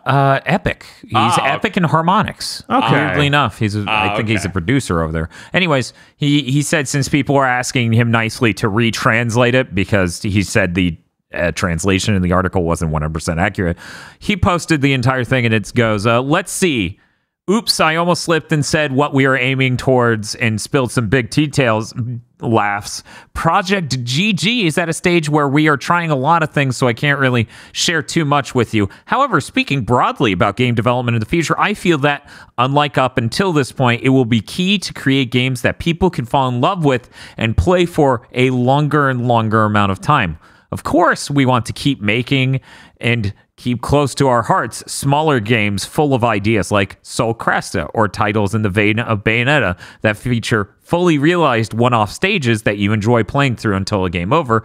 But when we think about the types of games we are creating for the future, I think it will be something quite different to these sorts of games. When I think about how the market may change over the next 5 years, I think this will be an absolute must. I know that it is a pretty ambiguous answer, but that's all I could really say at this point. So that's the full quote. Right. It still signals the same thing of, We're moving more towards these. I hate this statement because my feeling went, is it over? for at least a brief moment of just, ooh. Yeah, I feel like when Babylon's Fall falls on its face, they might rethink things. I like here's the thing. Like, I feel like they don't have the staff to do this. They're expanding because I guess they want to, but you don't have people with the expertise, and you're doing insane things like building your own engine, and you couldn't even make all the assets for Babylon's Fall. Square Enix had to give you shit from Final Fantasy XIV for you to fill out the assets of Babylon's Fall. And if you want to like move forward, how about you switch to fucking Unreal? yeah, no, that's a million times more valid, but I think it's really funny that there's even that part about GG in there, because like, yeah, it's a Kamiya-directed game. Of course, it's got a lot of ideas on the floor that he has no idea how they fit together yet. Yes. that's why it's really funny anyone picks up shit after him. This reads almost exactly like every single interview with every single executive from 2009 to 2012 explaining why it totally makes sense they're making an MMO/MOBA right before they hit the fucking wall and the company stops existing. Well, it's MMO/MOBA/co-op game. Like, we can't do single player tight experiences. Dead Space 3 must be co-op, which was an EA note, by the way. I was doing research during that segment of the podcast. Okay. Like, how did they hit 7th gen now? I don't know. It is. They're 15 years late to the party. Yes. It's very. I mean, I've Literally never heard a single good thing about Inaba, so Oh, okay. Yeah. yeah. But yeah. like it really sounds like now the inmate is running the asylum. God, I've never in my I can't recall a time where I've went morally a game must bomb, but Babylon's Fall has now hit that. the funny thing is, like, we need Federation Force levels of bomb. I feel like Luckily, I think that's possible. Right. I think it is. Yeah. I think that's honestly what they're heading towards. No one seems excited about it. Anyone who was even vaguely excited played that beta they put out and was like, oh no, never mind. Yeah. Yeah, I think at the end of this year, what we're going to see is Bayonetta sell more than almost every other Platinum game this year combined. Like, It also this thing is written from such an insane place of like, we need people to play stuff for longer. It's like your last few games have been like, I mean, 30-hour experiences. Astral Chain is 35 to 39 hours without doing any of the extra content. Yeah. That game is not short. Yeah, same with Nier Automata. That's another game like 30 hours or so. Yeah, I could understand this statement if we were back in 2013 with maybe Rising, or maybe even, when they were doing the Activision games where it's like, here's Transformers, it's 5 hours. Right. Like, there I could understand it, but now they're putting out They're making action RPGs. Yeah, they made multiple already. Yeah, they've made a couple of action RPGs that, you know, they're well lengthed to where you don't need to do this. I don't know what they're thinking here. Yeah, so I hope that they see that their first outing does terribly and the game that represents them does well. Yeah, it's so weird seeing Inaba do this because he was like head billing on Anarchy Reigns, which is multiplayer, but so far removed from something like this that's like what's up with you, man? Yeah, I don't Come know. on. I don't know. This is a real shame. Yeah. This is bad press. Yeah, it is. Yeah, this is why I wanted Bayonetta 3 to be in that direct, because I didn't want this to be the only thing we see from them this week. Yeah, and it not being in that direct implies it's not coming out in the first 6 months of this year at all. Right. Like, no, it's no chance. No, because that was supposed to be everything in the first 6 months, and they even went further for Xenoblade 3. Yeah, so this thing's almost certainly like end of year. Yeah. If. Yeah, of course, always pushing.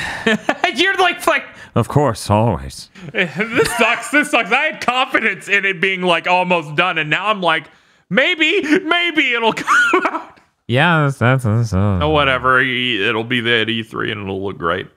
And they'll have a battle pass for no reason. Stop that. Could you imagine? We're moving to Bob. Hey, Bob. Sure. You know what? We just mentioned battle passes. Did you guys expect Chocobo GP to have a battle pass? Bob, I didn't see this news. I didn't look at your news. I thought that thing earlier was a fucking joke. No, that's actually happening. If have you heard of Crash Team Racing? Mm-hmm. It also had a battle pass. It did, yeah. Yeah, this has a battle pass. This filtered the game off my purchase list. It also have a light version that's free to play, and that you can buy certain things, but not everything. It's weird. It apparently has fewer characters and stuff, and you can only do multiplayer with someone who has the full game hosting. Even though it started in 8th gen, I'm about to designate Battle Pass like the shitty trend of 9th gen. I'm fine with some battle passes. At no point do I want one in a racing game.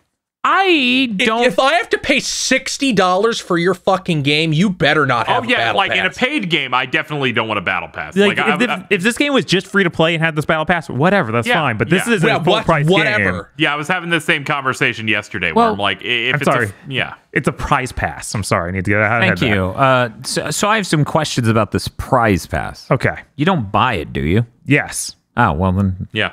Fuck that. Because there's the free version, but then the paid one's what gets you the better stuff.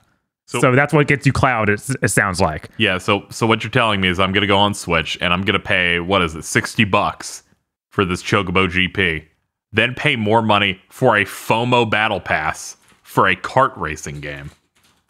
That's what it sounds like. That's only on one platform. Yeah, it's only on one platform. It's only on one platform, and unfortunately, the biggest kart racing franchise in the world said, we're putting out more courses a week after your game comes out. Yeah, and it's sad because I'm excited to play this. It has tons of characters that I love, like freaking. It's got Vivi. Plus look at this Steiner. cloud. Yeah, they showed Terra's in it in Esper form. Oh my Can I God. get regular Terra? Apparently not. No, they're just like, here's the weird pink one. Oh my Squall! Squall looks even better. Yeah, Holy Squall. shit! Squall's also good. Yeah, they're like, here's Cloud. He's in the Gil shop. I'm not sure if that's. I think that you get Gil from playing the game and not using real money, but I'm not 100% sure. Put this on other platforms. Yeah, if you put this on PlayStation, I would just buy it. I'd be like, whatever, charge me whatever you want. Yeah, because then it's like, oh, this is like, I don't know, maybe 1440p and like 60 or whatever. Yeah, right? It's. And I don't have literally the button to hit to go play Mario Kart on the same platform. Yes. We need 1 degree of separation. Nintendo really just snapped their neck. This is like when they're like, we're gonna launch Sora for Smash on top of Nickelodeon.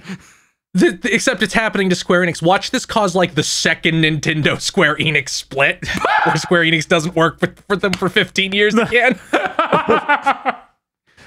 It's like, no, you just killed the game that we gave you as an exclusive.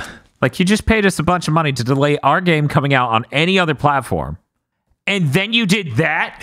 It is insane. With your game that's been sleeping for 5 years? Yeah. But still, yeah, I really don't like this past stuff, especially because it's a paid game, which is a bummer. Yeah, it is a bummer. Like Right. that, and it's full price paid game. Yeah. Yeah, no, this isn't like there's that weird free version of the game, but I have no confidence that feels like a full game at all. Yeah. Right. But we don't have the stats yet. It's not out. We can't. Yeah. Sure. Yeah, we still have like till early March. I'm going to be honest, the Nintendo website will not let me look at this game, so I cannot confirm right now that it is full price. Yeah, I looked at it before I came here. It was either 50 or 60. He was way up there. God, this sucks. Yeah. The whole point of a battle pass is to get a bunch of people playing your game in multiplayer. Right. And I feel like that's a really weird notion when your game's only on one platform. I feel like most battle passes come out for games that are multi-platform to some extent. You know, like a Fortnite or even Halo Infinite, which is on PC and Xbox. Right. Yeah, and I feel like the only paid like full price game that does this is Call of Duty. And it's like, I'm sorry, Chocobo GP, you're not Call of Duty. You can't do this. Yeah, What if it is, though? that'd be great.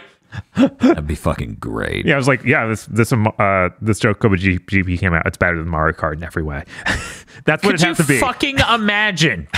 It's literally, it unites everyone. It unites the fucking Crash Team Racing guys, the Mario Kart guys, everyone. Yeah, the Sonic Team Racing, racing guys. or more accurately, the good ones. That's like Sega All Stars transforming. Right. Yes. Yeah. And then the people that like those that are coping with Team Sonic Racing. Right.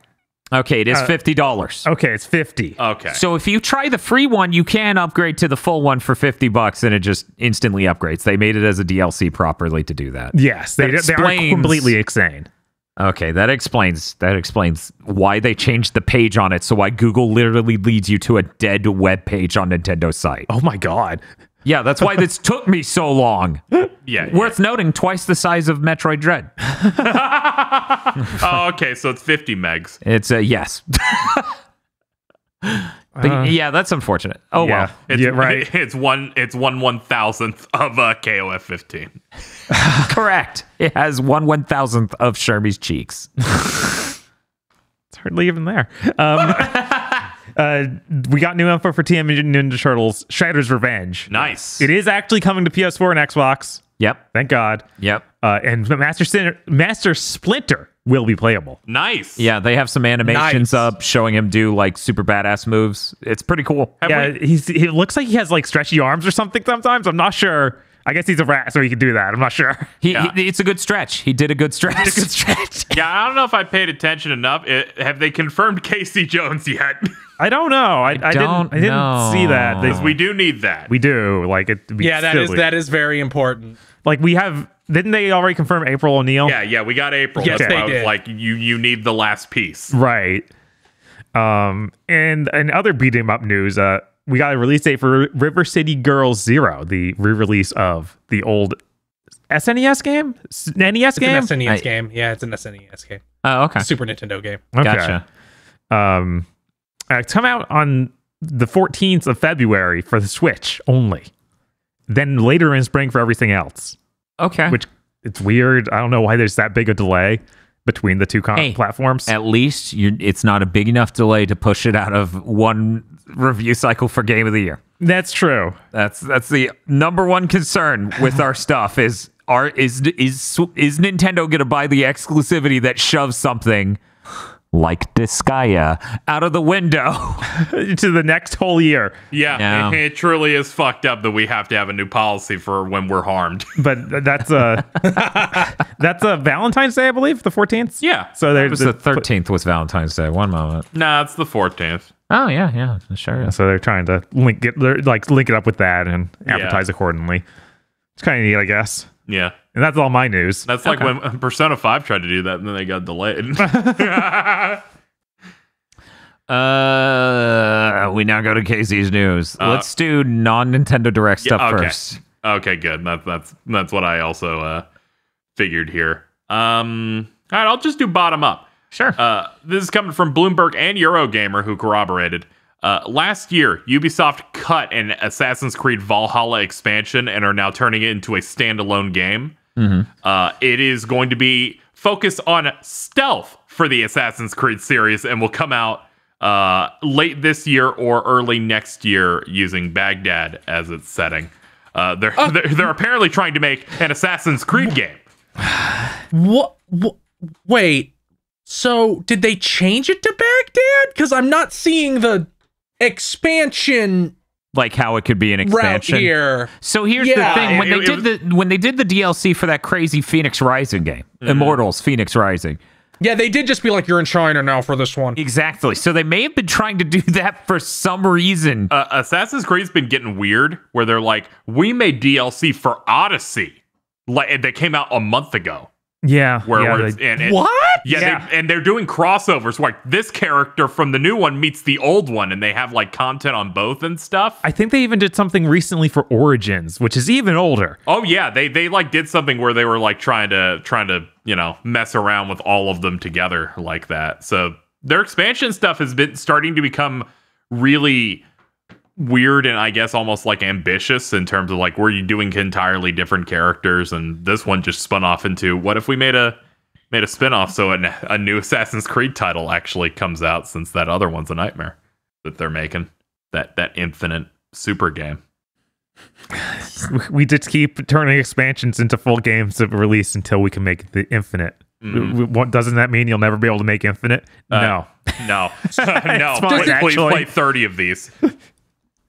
Does it feel like every massive Western publisher like Ubisoft, Activision, and EA have like crossed the tipping point where they're just melting in terms of like what they put out?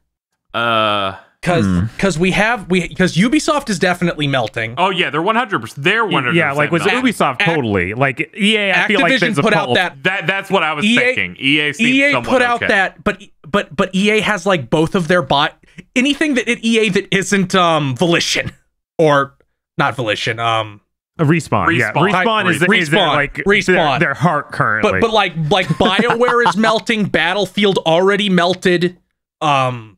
They might be losing their sports licenses, so that's melting. At the very least, they're probably losing FIFA. And then Activision with losing so many people and all the like the inner labor strife where we just find out nothing's being developed at all. right. Activision is slime on the floor with eyes on it.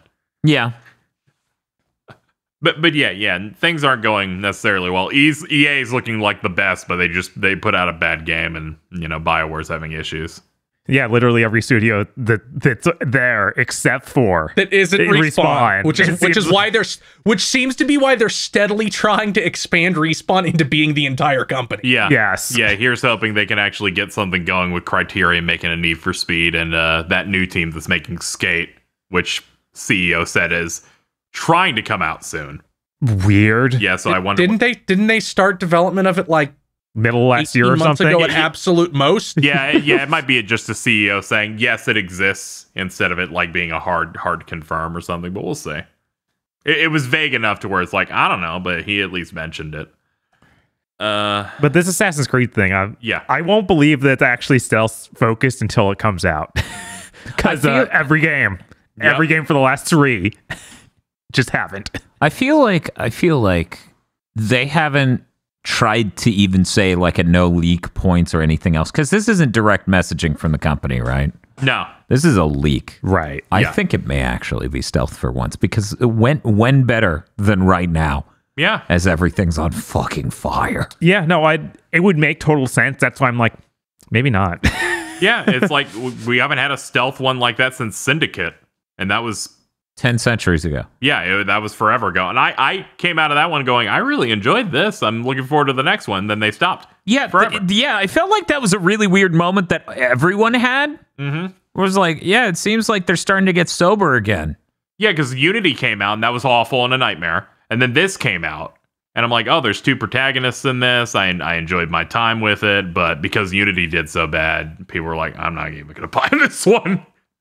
So it just kind of crashed. So they're like, we're going to reinvent the entire franchise now into something that isn't very good. If you want an Assassin's Creed game and not if you want Witcher. Right. Yeah. Bad Witcher. Sorry, Kmart Witcher. Yeah. And comes with the Oh, territory. no, of I'm the sorry. Ubisoft. Big Lots Witcher. There we go. Big Lots Witcher. God. There's so much value. No, Big Lots. I got a Bob. futon there No, from Bob. 2006. No, Bob.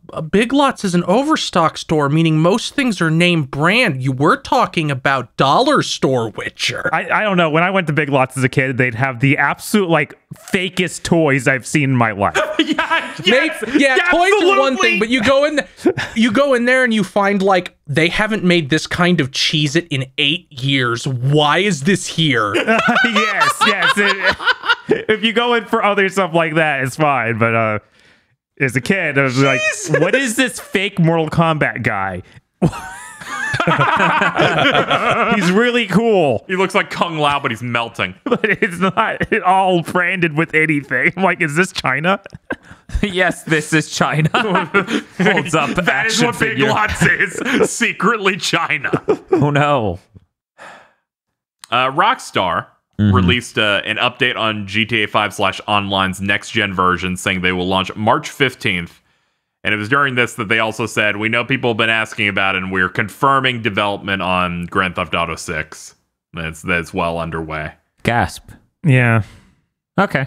Yep. That's cool. I'm glad they put a date on the next gen version because this was getting ridiculous. Right. It's not ready yet. I hope we don't have to deal with another large promotion in a PlayStation thing. Like, oh yeah, it's going to be like 5 minutes plus of PlayStation please advertisement. Tune in for I a have bad state news, of play. Yeah, I know. It's going to be. Can we get a state of play dated March 16th?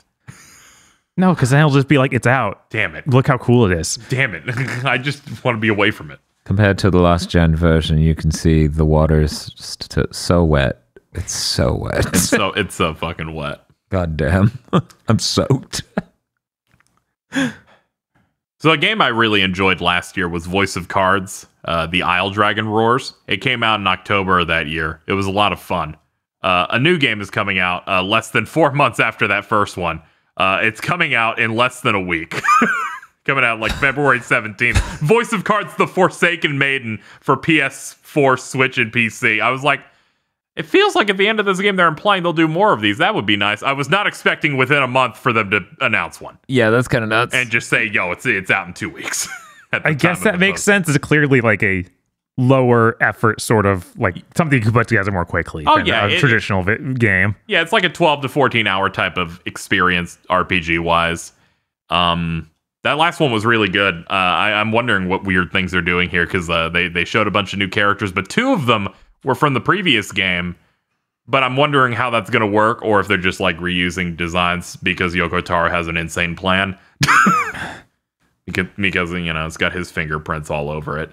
I'm really pumped for this because it's a small game, so I can get it in there. It's not like we're releasing a 60-hour game really fast. I'm like, no. Yeah, exactly. If it's only like 12 or so hours, it comes out the day before Horizon Forbidden West. Yeah. So you could just, do the podcast day, play this for 12 hours straight, and then the next day start Horizon. Yeah. Yeah. I'm excited to jump into this and see what it holds. But yeah, I highly recommend that previous game. There's a demo for it. People can check it out. Has really nice vibes. It's got cards. Yeah. It's got cards, but then the actual game's just straight up just a turn-based RPG. God. Xbox put out a big blog post confirming that Call of Duty and other popular Activision Blizzard games will continue to be released multi-plat even beyond their current agreements that they have with Sony. And they also expressed interest in putting out games on Switch as well. Yep. This is the cycle. That last part really has the energy to me of like, we bought them. Now we got to try and make that money back somehow. Yeah. We really had no plan when we did this besides putting something in our column. I have to wonder. This stuff is always so weird, right? Because it's like, we know financially it would have behooved them to put Starfield on everything, right? Mm-hmm. But they didn't. Yeah, there's already enough of an incentive of it being on Game Pass, because then it becomes a thing of, if I pick the other platform, I don't pay money. Right. Besides the fucking subscription fee. Right. Which isn't real. That's free. yeah, that's free. So yeah, I don't know, but yeah, it would just like when they messaged similarly about the Bethesda thing, it would make sense for them to do this, and it would be good for everyone if they don't go exclusive with these.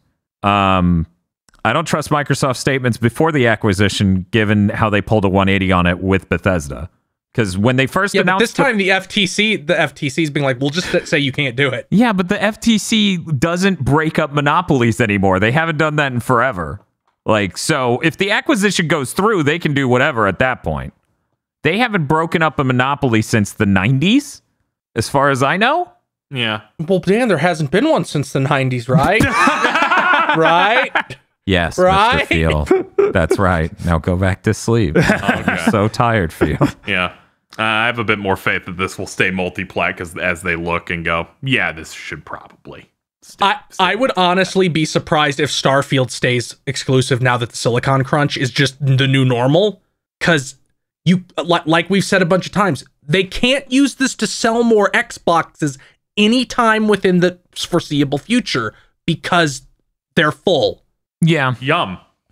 So it's like it becomes, because like with variants and nobody having their shit together and shipping issues, like the Silicon Crunch seems to be forever. It seems to be forever. Yeah, I mean, this thing's projected to last until 2024, which is why this will be the weirdest generation we've ever had. Yeah. And that's if So- it at any point begins to get better.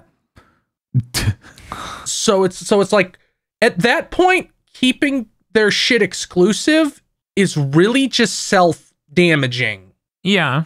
And I don't know, like maybe that's a little too far. Being like Sony's putting things on PCs, they have to have sped that up because of this Silicon Crunch shit. As I recall, Cory Barlog, speaking frankly on the subject, said the devs at Sony have been asking them for years to put shit on PC. And then they were like, okay, we'll dip our toe into it with this game. And then it sold all right, Horizon. So then they did, Death Stranding. And it went so well with those two that's what sold it for them. When they looked at the sales numbers, that's when they were like, oh, right. We do like money. So it just fucking makes sense to do it on both platforms. If you're going to do it. As for this, yeah, I mean, Call of Duty is not different from a Doom Eternal or any other major game from Bethesda. It's still a huge game. So it makes as much sense to make Starfield. I mean, Starfield's fucking made by the company that made Skyrim. Why in the world wouldn't you want that on every platform to sell? So Call of Duty falls into the same bucket of it makes just as much sense there as it does with the Bethesda stuff. And I do agree with Feel of I think Starfield will eventually go multi-plat. Why wouldn't it? They even have that weird thing from Phil Spencer where he's like, yeah, I want Starfield to be the highest selling Todd Howard game ever. It's like, dude, that's only on next gen. Even if you bring that to the PS5, that seems basically impossible. Right, because that But they're means going to sell it for 25 years. Also, frankly, unless they blow our ass out at some point this summer, that shit's just it can't stay in my brain. They haven't shown anything yet. Yeah, they haven't shown anything yet. But they showed like generic astronaut shit. Yeah, they're not doing anything yet. But I don't know, for it to it's literally impossible to make it currently the fastest pick up on a Todd Howard game. Because one, it's not on every platform, and two, even if it was, it's next gen only, which means it limits it to probably just barely 40 mil or 35 mil or somewhere in that range.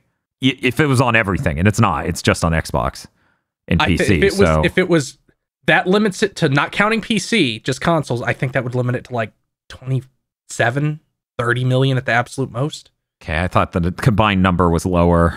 Not the combined number is like there's like 18 million PS5s out in the wild now, and I imagine I think I heard somewhere like 12 or 13 for Xbox. Yeah, so I don't know. But yeah, as I said before, with the Bethesda stuff, they messaged early on that they didn't want exclusivity. They wanted to keep the games on everything. Phil Spencer literally said, keep it on every platform, and then the acquisition went through, and then they reversed their decision on it. So this press release doesn't really mean anything to me. It's the same company saying the same shit at the same time in the acquisition process. Yeah. Right. I have a bit more faith since this is the number one game every single year in terms of sales. I feel like they might. It's still just the same thing they're saying, though. So it's like, I don't want to give weight to it either. Like, we have to just wait and see. Yeah, like, and once again, I think they're going to revert. They to the haven't decision on earned being Starfield. trust. Yeah, like Yeah. that's the main thing. Like- Like, there's no reason and to we- trust and- this. And history has proved multiple times that any kind of rationale we come up with doesn't matter because nothing is real to a giant corporation. They live in a dream world. Yeah, I mean, mean, just- the guy over Microsoft as a whole is like, yeah, we bought those game devs so they can make meta. It's like, The metaverse. yeah, yes. the metaverse. So it was like, what do you mean? It was even weirder phrased than that, Bob, because the way he said it was, we think by proving we can ship and create really amazing games, we have earned the right to craft the next internet that is the metaverse. And I'm like, man, you do some good drugs, don't you? Yeah, so these CEOs obviously like they're just insane. Yeah. I mean, also, if you go back a year, none of us could have entertained an acquisition larger than Bethesda. That was huge. Yeah. Yeah, we said I remember a conversation of that CEO's not going to let them do that shit again. Yeah, and then they did an acquisition 10 times Yeah, I larger. know that was really Yeah, fucked up. I- They did a sick we- line. Do you think like you walk into that dude's office and like his head turns 180 degrees and you go, oh, this explains a lot. Oh, no. And then you immediately stop moving so his fucking predator vision can't detect you. It just makes me think of like some janky Western RPG where you walk in the room and their head tries to track you even if they're not looking at you, right? And then it does the slow zoom. Yeah, it's in the body turns. Yep. It's like I think I'm thinking of a Fallout scene. I'm not sure. I mean, that's Skyrim NPC core. Yes. Did you happen to see the Nintendo thing that came out where the current president of Nintendo talked about acquisitions? No. So they were asked about it, and it was Furukawa. Basically said, that doesn't make sense to us. We only want people with the Nintendo DNA. If we reach a point where most of the people working at the company lack the DNA of our company, it does not make sense. Yeah, that kind of seemed like what Sony was doing too, and then Bungie happened. Yeah. So it doesn't even. It's just Nintendo doing this, evidently. Yeah. As it turns out, like, Nintendo has no plans of, we're going to make a film series on things. They're like, here, Illumination, just fucking make something. Go make the theme park, and now we will focus on video games and not. Like, we don't want to complicate things. Yeah, we just like, want to make 48 new courses for Mario Kart. That's all. Like, God bless ya. Yeah, 100%. I was thinking literally last night, like back when I was in high school, like I didn't really understand the difference between a publisher and a developer because it felt like there wasn't a lot of publishers that had a lot of disparate studios under them at the time because this Yeah. was 6th gen. And also, a lot of that, like, So- publishers did their best to hide the developer. Yeah, that. So I was like, well, Capcom makes good games because it's like, and in 6th gen they sure as fuck did. Yeah. So, so I'm thinking like, I guess Nintendo wants to specifically cultivate that, where it's like, Yeah. you can be confident if it has Nintendo on the box. You don't have to worry about what part of Nintendo. Which is why they So it bought makes the sense for them rights. to not. Which is why they bought the rights to Astral Chain. And the next one's made by Monolith Soft. Now that's a team. That's their Insomniac over there. It's slowly building up. That would be so fucking funny. Why is this nothing like the first game? It's like that seems so random, but I guess that there were large areas in Astral Chain once in a while. And they're both RPGs. Astral Fortunately- Chain does have like a little bit of Monolith like aesthetic too. Yes, it does. yeah. 100%. Yeah, I feel like it's like Monolith, like Chronicles X, a little bit. Yeah. Only the people look more human. Oh yeah, 100%. Oh, yeah. Who knows what Takashi snorted when he's like, sure, do that. This was, I took this one personally. I called this shit in the air. Final Fantasy VI Pixel Remaster launches one day before Elden Ring because Square Enix has some fucked up beef with me. That's terrible, KZ. I want to take this moment to, on a completely unrelated note, say, I hope Square Enix doesn't give me $10 million in a blowjob. I just thought I would say that into a mic right now for no reason at all. No, you know what? I feel like they should release this in March instead, alongside 4 other Square Enix projects. Hey, as long as it's in Q1. Yeah. Everyone's trying to get their games out so that way everyone's more acquirable. It's Yeah, just the yeah. polite thing to do right now. Yeah, that's all according to plan. When they said February, I'm like, early February, right? And they're like, And then they just no. stared at you like Hayden Christensen. Yeah. And I'm like, no, I'm Natalie Portman now. Oh, no. They just did the very soft Ryan Gosling smirk. What? So what is one day before Elden Ring? What's the That- date on that? Oh, yeah, that's February 23rd. Okay. Yeah. Cannot lock this down. I was like, that's the 28th, right? No, No. of course not. No. No. No. But yeah, it's coming out. Excited, Cool. just excited to see that. The conclusion to the Pixel Remaster arc. Yes. And then the setup arc for when they put them on consoles. Yep. With hopefully better font. Currently they're using a font which, according to some people that have said it, is just something that works in every single language very easily. That would Which is explain entirely why they're things. doing it. That explains it. Okay. Which means when they have, when they're not crunching, maybe they can, I don't know, use literally anything else. I almost forgot to add this one. Mm-hmm. Google Stadia is essentially dead. Reports are coming out like internally that Google's denying. Yeah, of course they are. That they are Yeah. deprioritizing all of Google Stadia. Instead they're going to rebrand it as Google Streaming as they try to sell services to literally anyone they can fool.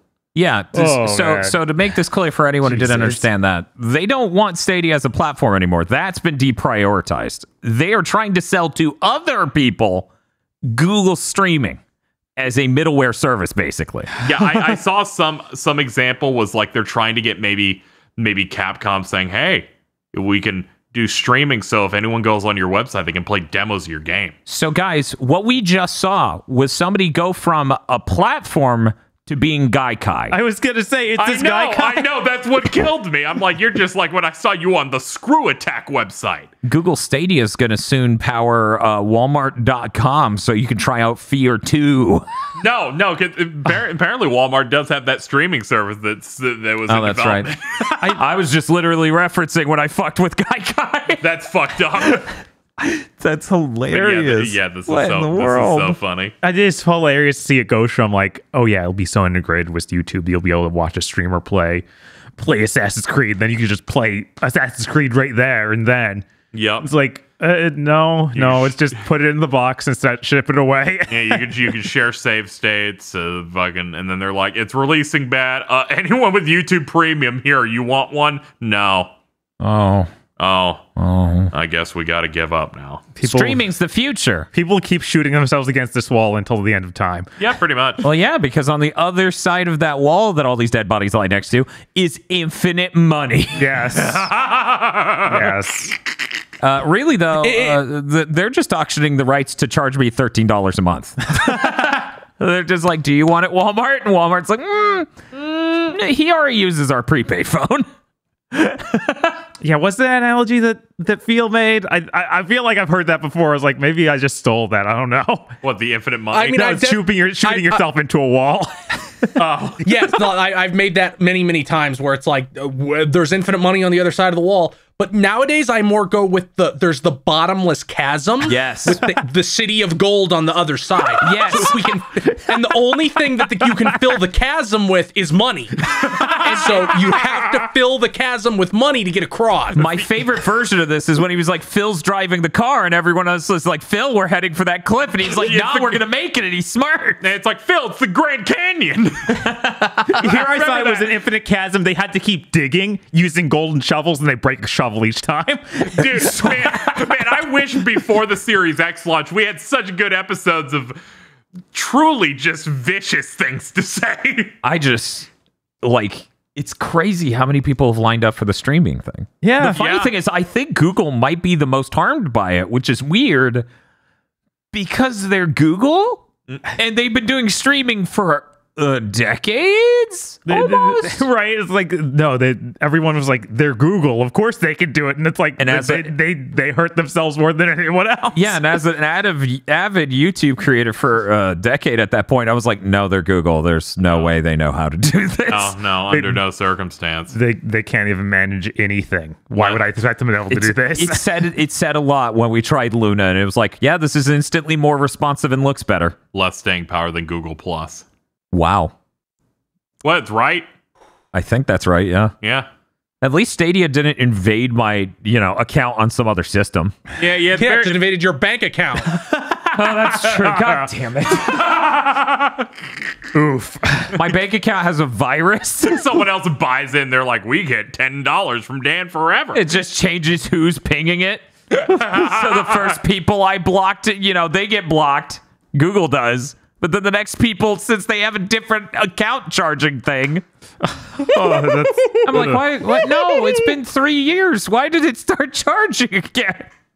Walmart.stadia.com. No! It's going to be Target. You know what? After the CVS thing, sure. Yeah, that could be. Pick up your prescription and try out Dying Light 2 today at your CVS pharmacy at your Target next to the Starbucks. Yeah. Now I'm imagining a world where like Starbucks buys Target and CVS brands. Plus. It's all just one horrible corporation. Do they have to put the full title into their title? Only for locations that include all three. Okay. I love those. It's like a weird theme park. It's like a combination Pizza Hut and Taco Bell. Yeah, I know. It's like a weird theme park. More fast food places should have Carney music playing. They should, absolutely. Next up, this is from Imran Khan of Fanbyte. Some Resident Evil 4 remake details came out. Ooh. First off, in the article, he's like, that one time where DC Douglas fucking leaked Wesker's updated design. That's for a Resident Evil game that was canceled. so it's not even ever going to. That is never going to be real in that form. That's funny. Oh wow, I didn't even end up seeing that. Oh yeah, that happened. Yeah, that was insane. Where he literally showed design documents and then had to delete the tweet. Oh yeah, no, it's nuts. Yeah, where it's like, and it showed like a Wesker art with drip and everything. It's like, man, voice actors, am I right? Yeah, I know. Fucking Capcom voice actors, am I right? It's a very specific and very powerful strain of brain disease. Yes. Yep. Yep. But for actual details on the RE4 remake, they're changing some stuff up. Like the start of the game and the like village scene in a decent chunk of the game will be taking place at night now. They're going for a more spooky vibe and are inspired by the Resident Evil 4 like beta versions that they did. That's weird. They're going to be fleshing out the various side characters a bit more. M2's still working on their support on this. Okay. And they're working on really expanding Ada's campaign, combining both like assignment Ada and separate ways together, and like working on that. Still no idea if that'll be a DLC thing or like in the main game or not. Gotcha. And they're aiming to reveal it early this year. That's awesome and insane. Yeah, that Sony DLC event. for 8 is still not out. Right. Yes. But yeah, that'd be great. Like I'd say to play that leads with this would be amazing. I'm really torn on all of this news. Yeah. Because while I think Man and Chopper should have a deep backstory that we flash to just be like, yeah, I'm going to take you out for breakfast or I lunch feel like- or whatever. And then we cut to his wife and kids. I feel like he's not the one who's going to be expanded. I think it's going to be more like that Hispanic guy. Carlos? Yeah, Carlos. Yeah, that's the obvious Carlos choice. and maybe they'll expand Luis? Salazar a little bit. Yeah. Yeah, Salazar for sure. Oh, okay. Because he has like he was the ruler and then he got like manipulated. Yeah. Yeah, I wouldn't be surprised if like the Luis character like gets a playable section or something. Yeah, it's Luis, not Carlos. Carlos is 3. Carlos is RE3, yeah. Yeah. Carlos is 3. Luis would make sense when he's like, "Hey guys, I'm here. Oh shit, I dropped the plot device," and then immediately leaves. Yes. Yes. So you get like a section there. Yeah, I think that's neat. the everything's nighttime and now has a spooky vibe like the betas, I'm like, wow, this is going to feel really different. Which That could be As good, long as it's interesting, still an and action bad. game. Yeah, I was like, I trust Capcom. Like they know. like I trust RE2 that remake they still know. has some goofy stuff. Same with 3. So Yeah. hopefully they realize this still has to be goofy a lot of the time. yeah, and it no, still needs to I'm- be an action game. I'm not worried about them. They're like, nailing look at that. the source material. Look at Sadler. Look at this. Look at Salazar. Look at these characters. Look at the big cheese. Like I need it to have the same type of gameplay loop as RE4. I'm not worried about it being spookier because, like I said on Twitter, all they have to do is put that game in the RE engine, and the head poppers are the scariest thing you've ever fucking seen in your life. That's true. Nana, and I literally told you, regenerators will make people stop playing that game. Yes, absolutely. Yeah, You'll get that time where you open the door and it's just right there and it starts walking. You're like, no, I'm done. yeah. I'm really excited for this. Like Resident Evil 3 remake was goddamn, and so was 2. So Oh, yeah. like, I'm really excited for this. This could. Yeah. Their version of different, I think, is nice. Where it's like Resident Evil 2 remake's different from the original in ways, but still Yeah. came out like really, really solid. Also, unlike many games that get remakes, I will never have to worry that it's impossible to play that old Resident Evil 4 ever. Yeah, Because never, they will ever. put it out on every new platform until the end of time. There will be no risk of, oh, but I can't play Resident Evil 4, the game that just came out on a VR device like fucking 5 months ago. Yeah. A VR device that's losing shitloads of money. That's going to pivot to video. Also, third person Resident Evil is maybe one of the best feeling games to exist nowadays. I fucking love 3. I've been waiting to go back to 3 and 2. Yeah, just the Really way need to find 2 and some 3 time. feels is just so, it's so sublime. And I'm imagining like the tech they did in Resident Evil 2 remake where you shoot and like pieces of them fall off, which ended up getting dropped for 3 because they just throw a bunch of them at you that it would make the game explode. But I'm imagining that on Plagas. Yes. So like chunks of those things just start coming off. I mean, if you can suplex a man and his whole upper half explodes instead Yeah. of just his head. Yes, please. I just the detail of blowing pieces off of regenerators is just gonna look so nuts. But yeah, that's some info on that. I hope they reveal it early this year because we are still experiencing the Capcom drought. Yeah, if they reveal that and then the Onimusha's thing they've been rumored to work on, oh man. that and Onimusha thing in the new Street Fighter. I'm like, okay, we're up again. We're awake. Yeah, I feel like you can literally directly chart how many games Capcom comes out with in a year with how hype I feel about the year in general. Yes, 100%. Oh right, that whole thing was the Capcom Cup got canceled, so now we're like, where are they gonna announce 5? Or sorry, 6. Yeah. Where's that going to appear? And then No, you said it right the first time, Bob. 5 never happened.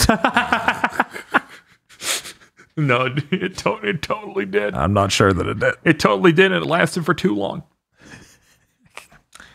That is all of my news except for, drumroll, the Nintendo Direct that they dropped. Cool. It's always funny when those get announced because I had to double check that it was real. I was like, thank God you posted it. It gives me credence that someone didn't just retweet an old one. Yeah, no, I went and made sure myself because the same thing happened to me. Somebody posted it in a Discord I was in. I was like, okay, I'm gonna go make sure this is a real account for a real date, and then okay, everything's good. And they always announce it so close. It's like that can't be real because it was less than 24 hours. I think it was so close. Yes. Yep. Yeah. That was crazy. I haven't been pining for one of these necessarily, but that's always the great feeling where it's like they've had a really good cadence on games where I'm like, this is good. It's like, okay, you picked the perfect time. So let's roll through these. First up, they revealed a brand new Fire Emblem Warriors 3 Hopes. It's coming out June 24th. If there was a Switch 2, I would totally be hyped for this.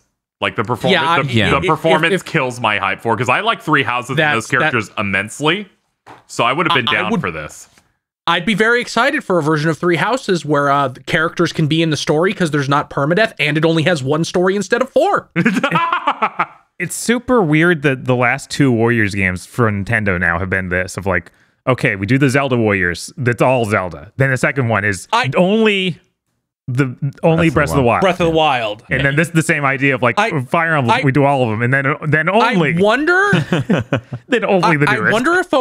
wonder if Omega Force is propositioning these because that's also Persona 5 Strikers. Yeah, it's starting to become this new spin-off thing where Omega Force is putting out Musos that are like trying to build themselves as not just a generic Muso, I guess. Right, like the Persona one's really different. That is much more like an action game. I assume the Fire Emblem one is going to be very different and have like the school and classroom shit in it. Maybe. Yeah, I think that's an obvious way to build it. Right. I think somebody like looked through the menus like, no, you have class changes in this. Ooh. Yeah, but yeah, the fact that is just I watched that trailer and then like a fireball came out, I was like, ooh. Yeah. It's gonna run real bad. It feels honestly like a waste of time, but I know it's targeted like specifically to me, and if performance was good and there was a newer Switch, if the next Switch is backwards compatible, I'll pick it up immediately because I'm 100%. Yeah, because I liked Three Houses. I liked most of those characters. I'm interested to see what you're doing on there. I think this hurts me because it's like Fire Emblem Warriors itself feels like a beta. Like it doesn't feel like a complete game.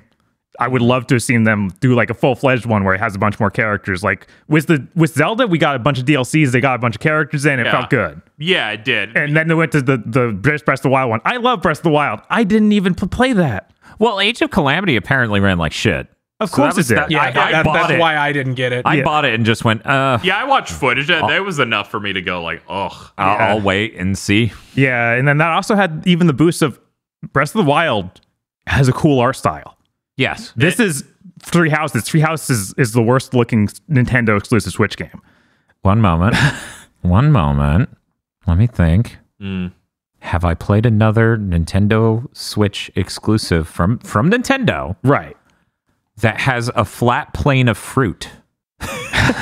Yeah. Yeah, no, I don't. It's weird. Like I wish they were doing something else. Is all I can say. Yeah. And it's Even if it was just normal Fire Emblems again. Yeah, even with just normal Fire Emblems again, just not this. I don't know.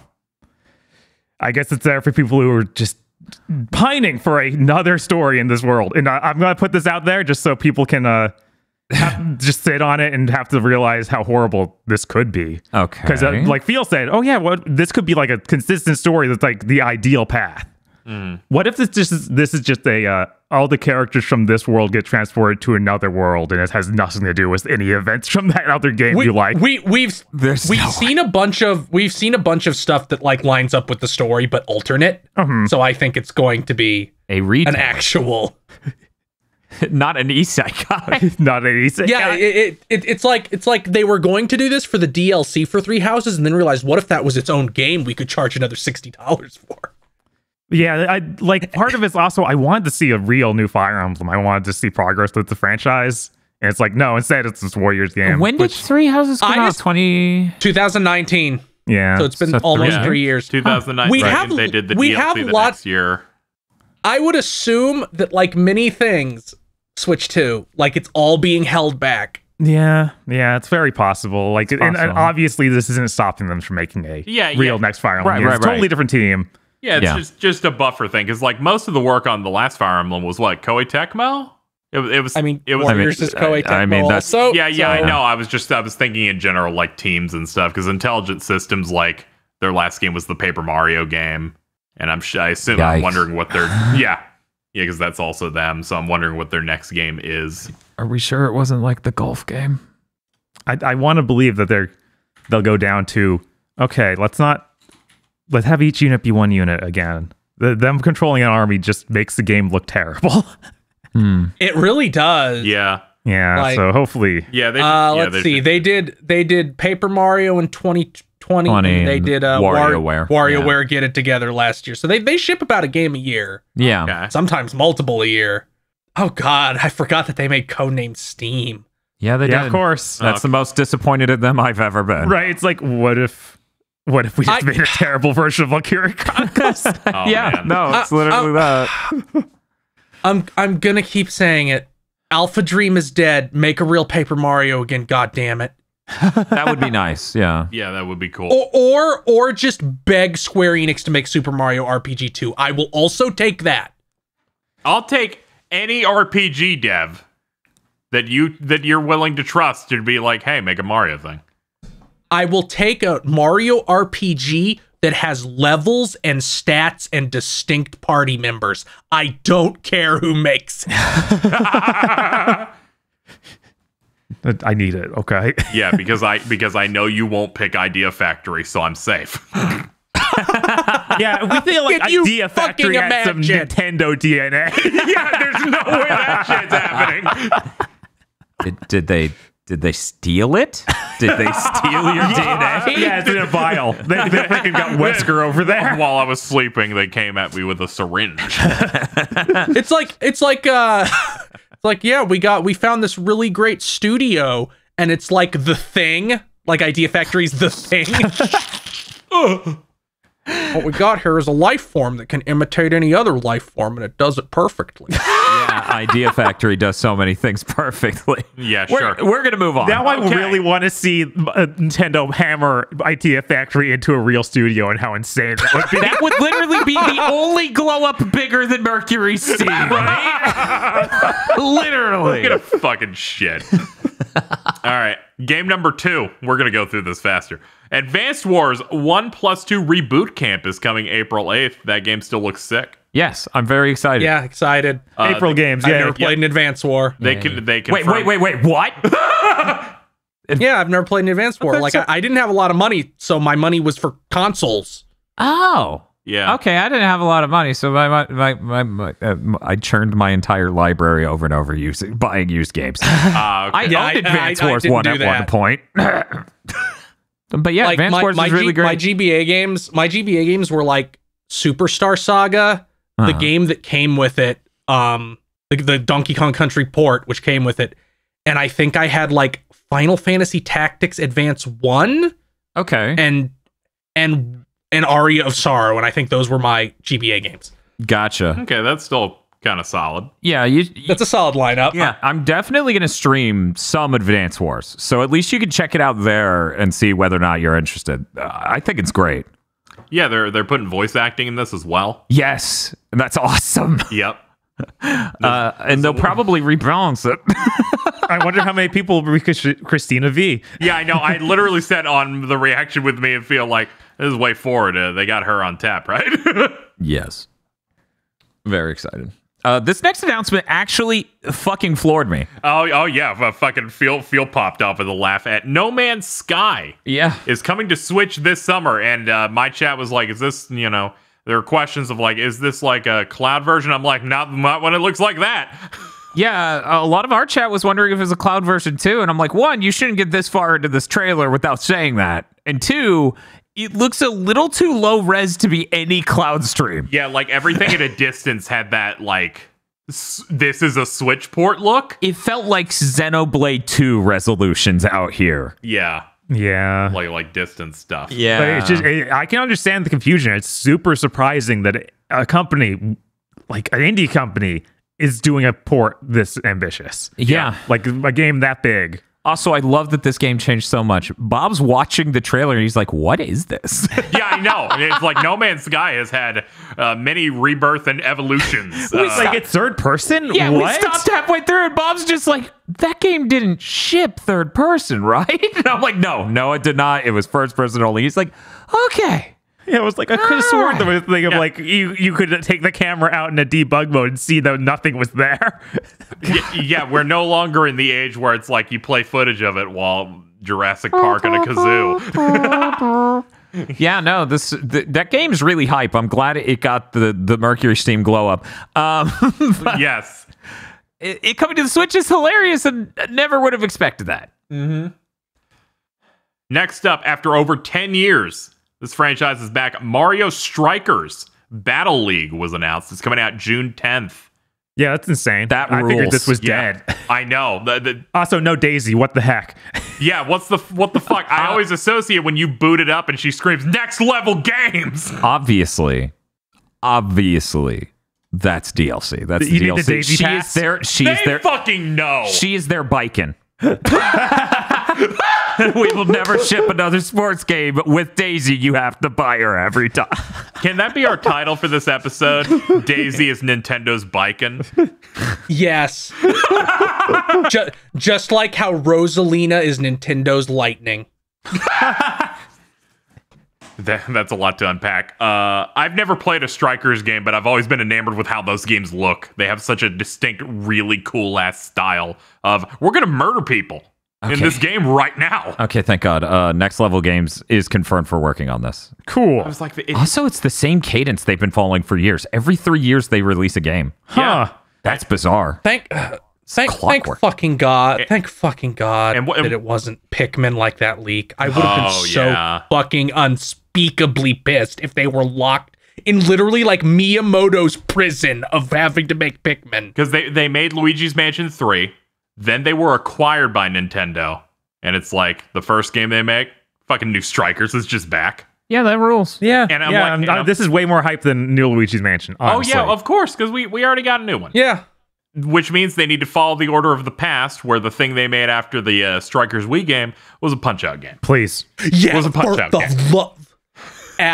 Abso-fucking-lutely. Yes. Because by then the Switch 2 will be out and it'll be the game of the generation. God.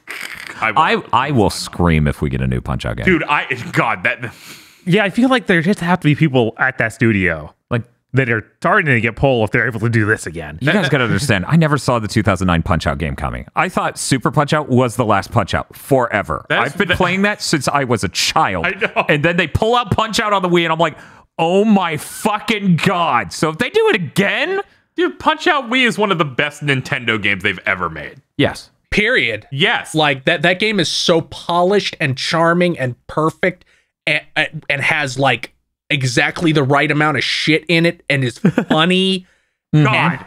Yeah. It's firing on all cylinders. So yeah, really and so, yeah. rewards mastery and feels good to master. Yeah, they nailed it. Let them nail it again. Yeah. But yeah, Hilarious. Mario Strikers looks cool. It does. There's a gear system. Mario can wear a scouter, and that's the funniest shit in the world. So I'm glad that they're doing this. Yeah, that's hilarious. Next up, we see that Salmon Run is returning in Splatoon 3, which is coming this summer. So it got a slight delay because they were saying it was going to be like early last year. So it got a little bit of a push. Salmon Run looks good. Yeah, And it's got Godzilla, I think. yeah, it's got some Godzilla they tease at the end of the trailer. It's got the fish stick. Yes, Fish Stick is hilarious. They better call it Codzilla. It's really good. I'm really glad it's announced for summer. That means the latest we could expect is August. So I'll see this in August. Yeah. I always assume anytime somebody pulls the summer card anymore, I'm like, oh, you're August, aren't you? Unless you're Masahiro Sakurai and you say summer, so it comes out in October. Thank you, Smash 3DS. I will hold that till I die.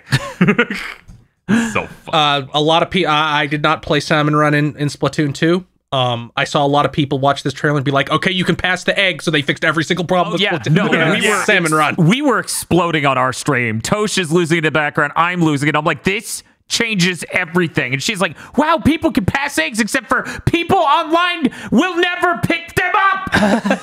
Yeah. I'm like, it's okay though. You can dunk the eggs into your goal. Like they show that. Yeah, that looked really cool. Like do your 3-point shot. You could tell they knew how important it was because they held on the passing eggs for a while. I wonder if this is going to be mode that's just always playable now. Because isn't there a thing in Platoon 2 where it's like, it's only available once in a while? Like I think it's a weekly thing or something. No, I think there's something else that's up with it. Unfortunately, our resident Splatoon expert is unavailable at the moment. Okay. But I'm pretty sure Salmon Run's always available. Otherwise, I would just be confused how she played hundreds of hours of it. Dedicated scheduling. Crack. How did she do so much crack? I don't understand. You think at some point you get tired. No. Well, that's the point. Then there's more crack. Yeah. Oh. Just sprinkle some crack and let's get out of here. Next up, Front Mission First is getting a remake coming this summer from Forever Entertainment. They also immediately confirmed that they'll also be doing Front Mission 2 in the future. It looked fine, and Front Mission fans I know think it looks fine and are excited. So Yeah. I wish it looked higher fidelity. I think Front Mission's the coolest shit in the world, and I think it should look unfucking real when you do this mech combat. But it looks fine. Serviceable. Yeah, I think it helps when they don't have to remake something that was like the art style of Panzer Dragoon is gorgeous. Yeah, And no, there's it's- definitely a beauty to it that's not exactly there in Front Mission. Front Mission looks great as a PS1 game for sure. stellar. But it's not the same level of artistry that was on display in like a Panzer Dragoon. Do they list the developer? Because I think, Forever Entertainment's a publisher. So Yeah. who's actually making this? And they actually showed the portraits are still like classic looking, so that's Yeah. good. Yeah, no, those look really good. Yeah, I didn't know that Yoga Shimomura did the OST for this. Mm. Also. Ah. And Yeah. like the original SNES one used like Amano art. Mm-hmm. Oh, it was on SNES. I thought it started on PS1. Yeah, it started on SNES. And, Wow. but there was a PlayStation port. Gotcha. But yeah, we got that. Next up, we got man, there's a lot of these. Disney Speedstorm. This is a free-to-play cross-play racer coming this summer. It features Disney and Pixar characters. I thought the name was literally Disney and Pixar Kart Racer because me that's too. the text that popped up before the trailer started. Yeah, I know. And Okay, so Disney Speedstorm. Got it. Yep. Free to play. Mm-hmm. Cross-play? Question mark? So it's like multi-plat? Yeah, it looks like it's a Ah, multi-plat, free-to-play thing. I'm so used to Kingdom Hearts games, so the fact that Mickey's ears weren't perfect circles kind of threw me off. I'm like, look at these hexagons she got rocking right now. Oh, okay. I was like, well, they're supposed to be perfect circles. That's how Mickey Mouse looks. Yeah, I know. Oh, that's Yeah, it's like interesting. I can tell the budget of your game based on how Mickey Mouse's ears look. Who knows? Maybe on the PS5. Maybe. Yo, Ray traced ears. It's like Mario 64 when Mario's far away enough, he looks shittier. Yes, he becomes Box Man. When he gets closer, he starts becoming normal. I wanted to check with you guys. Do you think it's going to have voice acting? I don't think it is. No. Okay. I No, think they'll fuck probably up in the not. same way Nick did. Right? Yeah, that's Yeah. what I was getting the feeling of, just Don't- how quiet that trailer I was. feel like you don't get through that whole trailer without a like if you've got voice acting at all. Yeah. This one was funny when I had to look into it more to go, oh, that explains it. Star Wars The Force Unleashed, the Wii one, comes to Switch April 20th. This is hype. I don't. So- People being upset that the Switch isn't getting Force Unleashed 360. No, don't be. You guys don't understand. We went Star Wars month, and every time we streamed one of the Force Unleashed games on a death stream, people kept going, "No, really, the Wii one's great." And we're like, "Really? Oh, we're so sad we didn't get a copy of that to check out." Now No, I just thought it was. I just thought it was funny. I don't think it's like this horrid indictment. there are some people who are disappointed. Oh yeah, I saw Yeah. I think it was Emmeron Khan being like, "What are you doing?" It's like, no, this is way more exciting. The Wii doesn't have an easy way to play it on next gen, whereas like we played those on Xbox One. Oh yeah. And Yeah. It's like how Sonic Unleashed has a completely different Wii PS2 one. God, Yes, I wish that one would escape. Unleashed Wii versions are in fact really good. Sonic Unleashed and the Force Unleashed. Yes. Yeah, I remember when they're like, yeah, they just mimicked Punch Out for a segment in Sonic Unleashed Wii version. So I think it'll be really funny since this is April 20th. A little bit of a lull in games, possibly, for streams at least. Right. If we just go, here's our stream goal for the part of the Weaver. Yeah, I want to believe this is actually good. Same. I don't have any direct knowledge of it, but all the videos and stuff I saw looked better than what we played on the 360. Yeah, it looks really interesting, and I'm super interested. I'm really glad they did this. This is something I would never even ask for. Right. I know. It's absurd. Of course, you're not going to get that version. You're going to get the 360 version. It's like they've been shoveling down Star Wars ports over there for a while, and they've dug through like the KOTORs and the Republic Commando, and they're like, well, we got the Force Unleashed on the Wii. There you go. There you go. We had some in the back.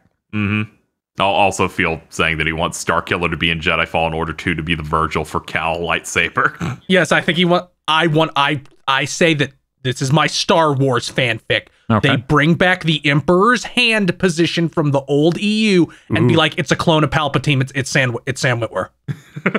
Yes. And that even makes it tie into fucking Rise of Skywalker because he's making clones of himself already. Yeah, that sounds great. Yeah, Do it. I'd buy it day one. Yeah. So then you get like Sam Witwer seething at himself doing the Palpatine voice.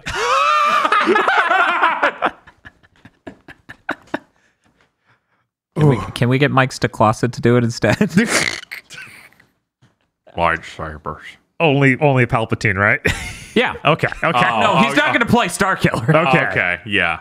Because if he plays Starkiller, he's just going to use that random engineer in Star Trek voice. No. What? Aren't you standing too close to that? Next up, we got SD Gundam Battle Alliance. It's coming to the Switch sometime this year. And it's chibi Gundams. Yeah, that's neat. This is one of those games I wouldn't expect to be ported to the US at all. Yeah. Seems like they're trying a little bit harder to just put as many Gundam things out here as they can. I saw Epion at the end, so I was like, good. you're like, I am now interested. A simple man, I see Epion, I clap. I didn't see Talgi, so let's get some down marks for that. I didn't notice heavy arms. I feel like I would have erupted if I saw fucking heavy I arms. still, I'm waiting for fucking Windmill Gundam. They need the dub in all of these Gundam games. It's also better to have Galen Char. If it doesn't have that, then of course not. Why would you buy it? Every Gundam game ever should have Gallant Char. Like, That's true. Where's the Hyakushiki? I think we saw Hyakushiki. Okay, good. A lot of them just flashed by, and I was like, oh, okay, it's Gundam. It looks nice. Oh, look at them. They're small. There's Barbados. you're like, yeah, that looks like Bob's mouse pad. Okay. Big Zam being I mini is was like, great. oh, hey, Big Zam. Yeah, I'm like, Big Zam somehow gets better when it's chibi? Yeah, I know. They show Big Zam for 2 or 3 cuts. How? Wait. So Big Zam's chibi. Is the guy on top gonna be chibi too, or is he still normal proportions? I fucking need chibi goof. I just seeing was that God, I can't remember the name of that dude that stands on top of it, but seeing him in like an android form, holding a like android size like AK. Oh, that would blow my mind. That would be incredible. Scrimblow of the year. Yes. Dozel. Okay. I was thinking Rumble Raw, and I was like, that's not right. Okay. Anyway. Okay, so next up we got Chrono Cross Radical Dreamers Edition announced. It's coming out April 7th. It's going to feature a bunch of visual enhancements that we can luckily turn off. Yeah, those look really, really bad for the backgrounds, but actually pretty good for the models, so I don't know why one toggle, but hey. Maybe they'll patch in a secondary toggle. Yeah, just to be like, pick the ones you want. Come on. Yeah, pick and choose. Yeah, but I do support these at all, unlike that Grandia thing. Yeah, I do appreciate that there's a mode you can do to just make the game normal. Yes. Yeah, that's always nice. Day one purchase, honestly. Like, that's all I needed. The tallest order of all time, enhanced soundtrack. It's like that's the one thing in that game that was perfect. Yeah. Yeah, that's the... And you'd be like, they can only make it worse. Then I'm like, no, I listen to the Pixel Remaster soundtracks. No, that isn't true at all. And I'm like, Mitsuda's insane. I don't know. He can do some things. The Chrono Cross soundtrack is so fucking incredible. Right, like those NES remasters, those were limited by the NES. Yeah. Yeah. This had the unlimited power of the CD. Yes. Let me tell you about compact disc. Yes. I am interested. I'm interested in this enhanced soundtrack. How maybe different it'll be. I'm always down for these unless it's the Final Fantasy X one. Yeah, I'm excited to see what they do, but I don't expect it to be good. But just because it's so good already. Yeah, because it's not hard to top. When the standard is an 11. Right. Yeah, it's really hard to top for sure. It's like it's a 10. Okay, can I please switch back to these? Yeah, exactly. As long as they don't wholly replace it, we're good. Yeah, everything's good. They got the usual stuff you would expect, like enemy encounter toggle. And Still stuff. the funniest shit in the world, where it's just like they show the clip to introduce that's turned on by him running and then just bumping into the enemy and going, "Oh, excuse me," and moving past him, and I'm like, "Oh, right." I was wondering how they'd approach this in a game like this, because it's not like those random encounter games. It literally is. There are dudes in the field and you run into them. Yeah, so that's good. Mm-hmm. And the craziest part of this, Radical Dreamers, the formerly Japanese-only Satellaview visual novel, is included and fully localized for the first time. that's nuts and fucking rules." Yes. Yeah, I expect this to completely suck, but I'm very glad it exists. But you're extremely thrilled to have it. Yes, because this is a link between Chrono Trigger and Chrono Cross. Chrono Cross is already like this horrible thing that should never have been linked to that other game. So imagine this game is nothing but linking them. Yes. Ouch. I mean, it's in my opinion, the thing that's really neat is like we get the original Chrono Trigger writer for 3 things, and this is one of them, and we just never got to have this. Yeah, for sure. So that feels incredible to me to get that. Yeah. and right. what- It's great that we're getting it. yes. But However, if you're a fan of Chrono Trigger, there's a chance you fell into thorns. If you're not, or you just have no interest in Chrono Trigger, but Cross, you like that song. I think there's a chance everyone involved just looks at Radical Dreamer and goes, okay, Yeah, I think that's cool. Right. Thank you. Yeah. 100%. I remember I tried to emulate it back in the day, and it's like, oh man, this is a visual novel, which Yeah. is fine, but it's usually just text on black screens, like no pictures, no visual. Yeah. So this is more a novel in game form. Yeah, and back then that was like, what? Yeah, no, it was completely like abstract.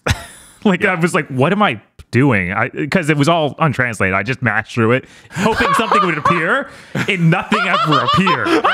When's the gameplay start? Well, that's going. Also, it's $10 less than the other remasters they did last year. It seems like maybe they're getting a clue whenever it's like a PlayStation remaster. Yeah, maybe you don't charge $30 Yeah, so now it's for a $20. PS1 game. Yeah, it's like $20. Or it could just be that they spent less time on this one. Yeah, who knows? Yeah, or maybe they don't respect, like they know the Chrono Cross just won't sell as much, so they'll do that. Yeah, Like who knows? It yeah. could be any of these 3. Right. Yeah, Or a combination. Saga Frontier had the buff of that person still working at the company and constantly grabbing everything and being like, "Give me more." And and Legend of Mana is really well regarded. So it could just be like people mostly bring up Chrono Cross to just be like, it had really incredible presentation. Fuck that game though. Yes. Yep. They're like, it's a really great soundtrack. Fuck that game, though. Yeah, I'm excited to play it again, but oh man, I'm fucking thrilled. I'm glistening. I've never beaten that game. Not that- even remotely. that's So, one of the first games that I was heavily disappointed by that I ever bought. oh, wow. Yeah. Wow. Yeah. The fact that they opened up a brand new Twitter account that's just called Chrono Game gives me hope of like, hey, put HD 2D on Chrono Trigger, please. Yeah, do it that. seems insane that didn't get announced at some point. Do I that. feel like that might be inevitable.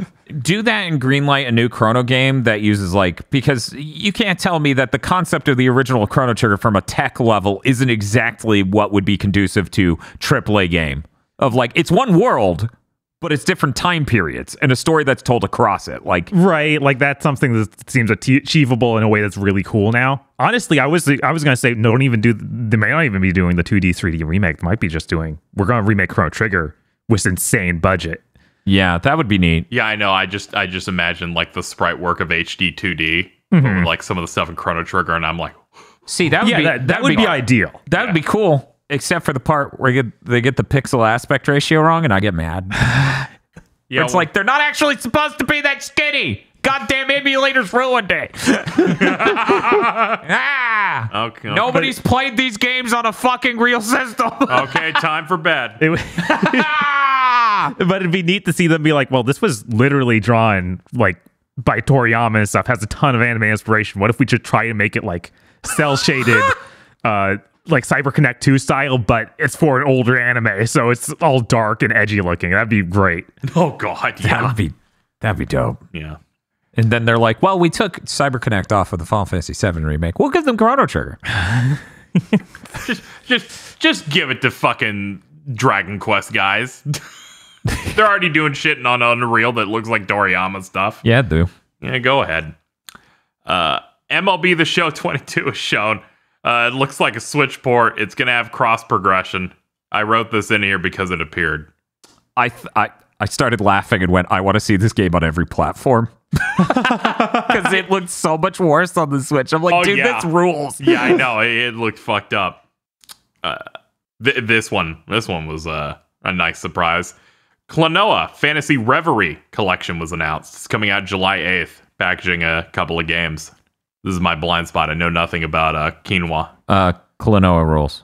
Yeah, I played one of those games way back in the day. I was like, whoa, this seems really good. I'll definitely pick up when they do a new one. You gotta stop womp. that. Klonoa is the Scrimblow of light. Yes, The one that does not have the innately nefarious energy. yeah, he's like a weird positive Scrimblow. Yeah, I Yes. know. I look at him. I'm like, you're cool. Yeah, no, Klonoa freaking rules. First one I played was the PS2 one. Second one I played was the PS1 one. Those are really fun games. Short, I'm picking this up. This rules. I'm so happy. He's like if Sonic was a JRPG character. Yes. God, yeah, he is. Yes, yeah. Mm-hmm. Just give him the hat and the big shorts. Klonoa could have been some sort of Sega-related JRPG character on the Dreamcast. He's like the Skies of Arcadia version of Sonic. God, where's Skies of Arcadia? Don't Come talk about on, it. Come I on. hope Stop that leaving. soon. I hope that Time soon. for bed. Like I am hoping to fucking Christ that the string of PS1 remasters and remakes coming out and being successful is be like, we should do our PS2 RPG, you know, that like the 6th gen RPGs too. Obviously. Yeah, Yeah, that'd be nice. that would be. Here's a massive dub. Live Alive is finally coming to the West with an HD 2D remake. It releases July 22nd. Also has voice acting. Dude, this fucking rules. Yeah, no, this is insane. It comes out before the Dragon Quest one they announced last year. I know. And they were doing an anniversary event that I watched, and it had all the creators there from like Shimomura, the composer, the old like director and producer and everything. And I'm like, I guess, you know, that big sickie held things back. I don't know. Sometimes Japan does those weird things. Like they did that for Devil May Cry. Yeah. A few, like a year before anything of 5 came out. They're like, let's get everybody together and act like something cool is happening. It's like, but nothing's happening. What's happening? See, here's what you don't know. They judge the turnout of these events. They judge the budget on that. Right. If not enough people show up, they slash the budget. No. Yeah, that's really hype. Everything about that looks super, super sick. I saw people popping off because the cowboy in Japan's voiced by Solid Snake.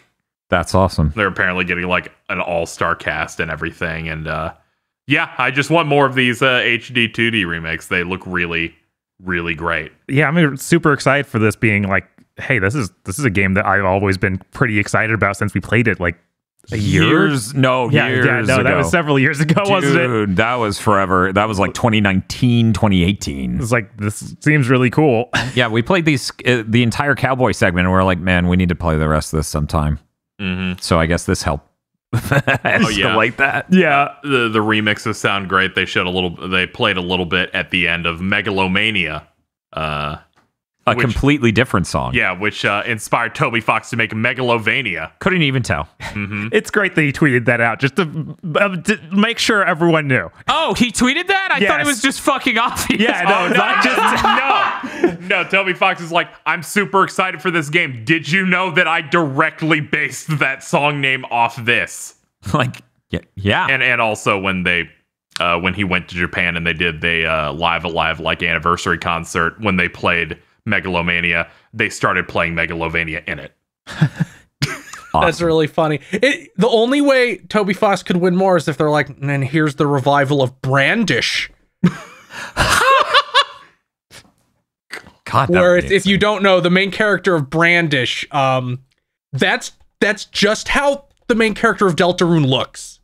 Like Brandishman was just direct. The main character of Deltarune wears Brandishman's outfit. what was Brandish on? I'm looking this up now. SNES? Super Nintendo. Yeah. He also has hidden eyes like the main character of Deltarune, so it's really, really transparent. Yeah, I'm really, really happy with some of the support Square's been showing for their old legacy titles, especially ones that never got to get over here. Yeah, it's kind of insane. This is one of those things I figured would never happen. This is even more insane than when they're like, yo, Seiken Densetsu 3. We're actually going to localize it, and then we're going to remake it. And now we got this one, which was even crazier. Yeah. Speaking of insane things, I did not expect the Nintendo Sports franchise to come back in the form of Nintendo Switch Sports, This rules. coming out April 29th. Yeah. In no world did I actually expect this to be real. Apparently, this is $40. Oh, that rules. Like, people are looking up prices like Live Alive's apparently $50. Mhm. This is $40. Dude, that's awesome. Yeah, this game, I paid 40 in an instant. I'll pay $40 just for bowling, like Right? And they're doing like an online technical test at the end of this month. Yeah, it's the 18th through the 20th. Yeah. I memorized it. That's how much I fucking I liked it. Yes, thank you, Dan, for willing this into the world. yeah, I know. I spent 2 years straight going, just because you're not doing the fucking Wii doesn't mean you can't make a great game. Yes, fucking make another, god damn it. And after Clubhouse Games came out and their bowling sucked ass, man, does this feel great to be back. Yeah, thank God. And this is so high budget. It's so beautiful. Yes. You can choose all these beautiful characters in these beautiful environments, or you can be in me. When this hit, my brain went, is this going to be one of the best directs they've ever done? Yeah. Are we hitting the triple S tier? Because good Lord, they're they're making such specific picks here that are so good. It really is one of my favorite directs ever. Probably my favorite direct ever. I know it's kind of crazy. It feels great. Yeah, that's coming out April 29th. April 29th.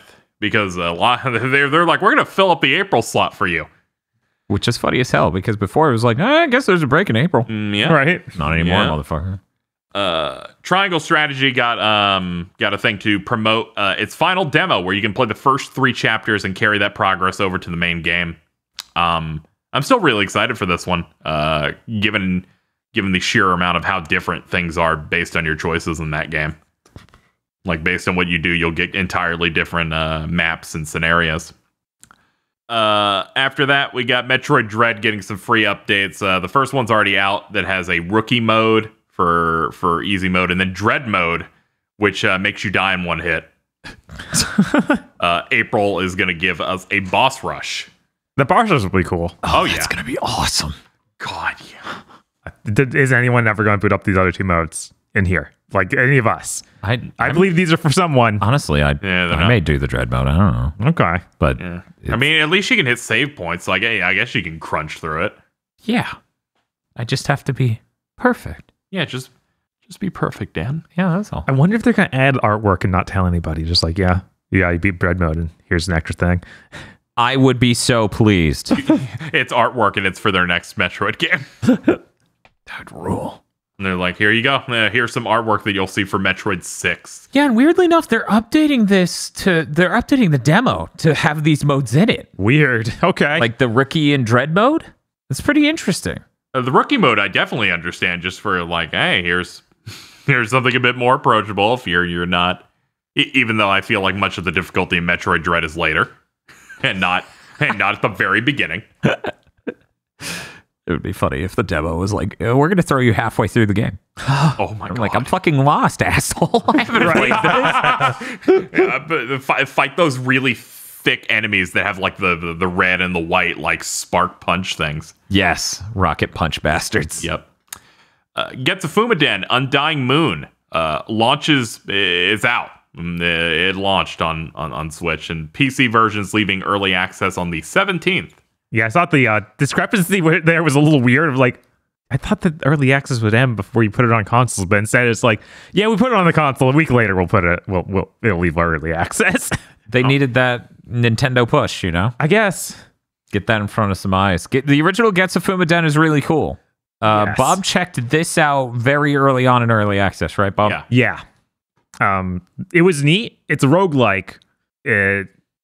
I don't know how it's going to run on Switch because, oh man, it does not run great on my PC. But maybe it was all the optimization over the year plus of dev time they've had since that.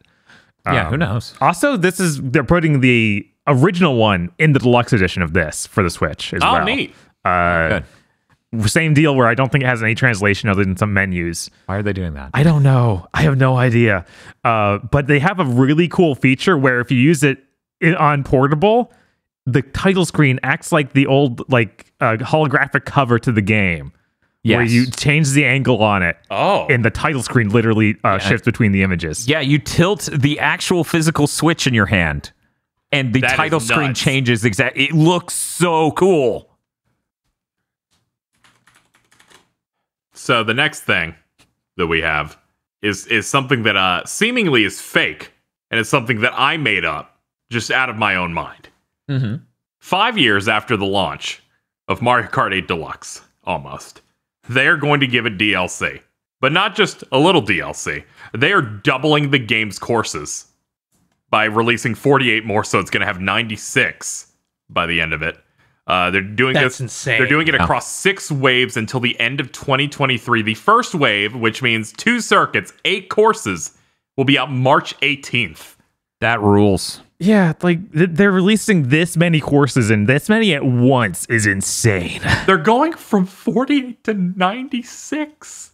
It's only $25. This is Mario. Oh yeah, it's This also is Mario $25. Kart 9. Yeah. Yeah, it Yeah. is.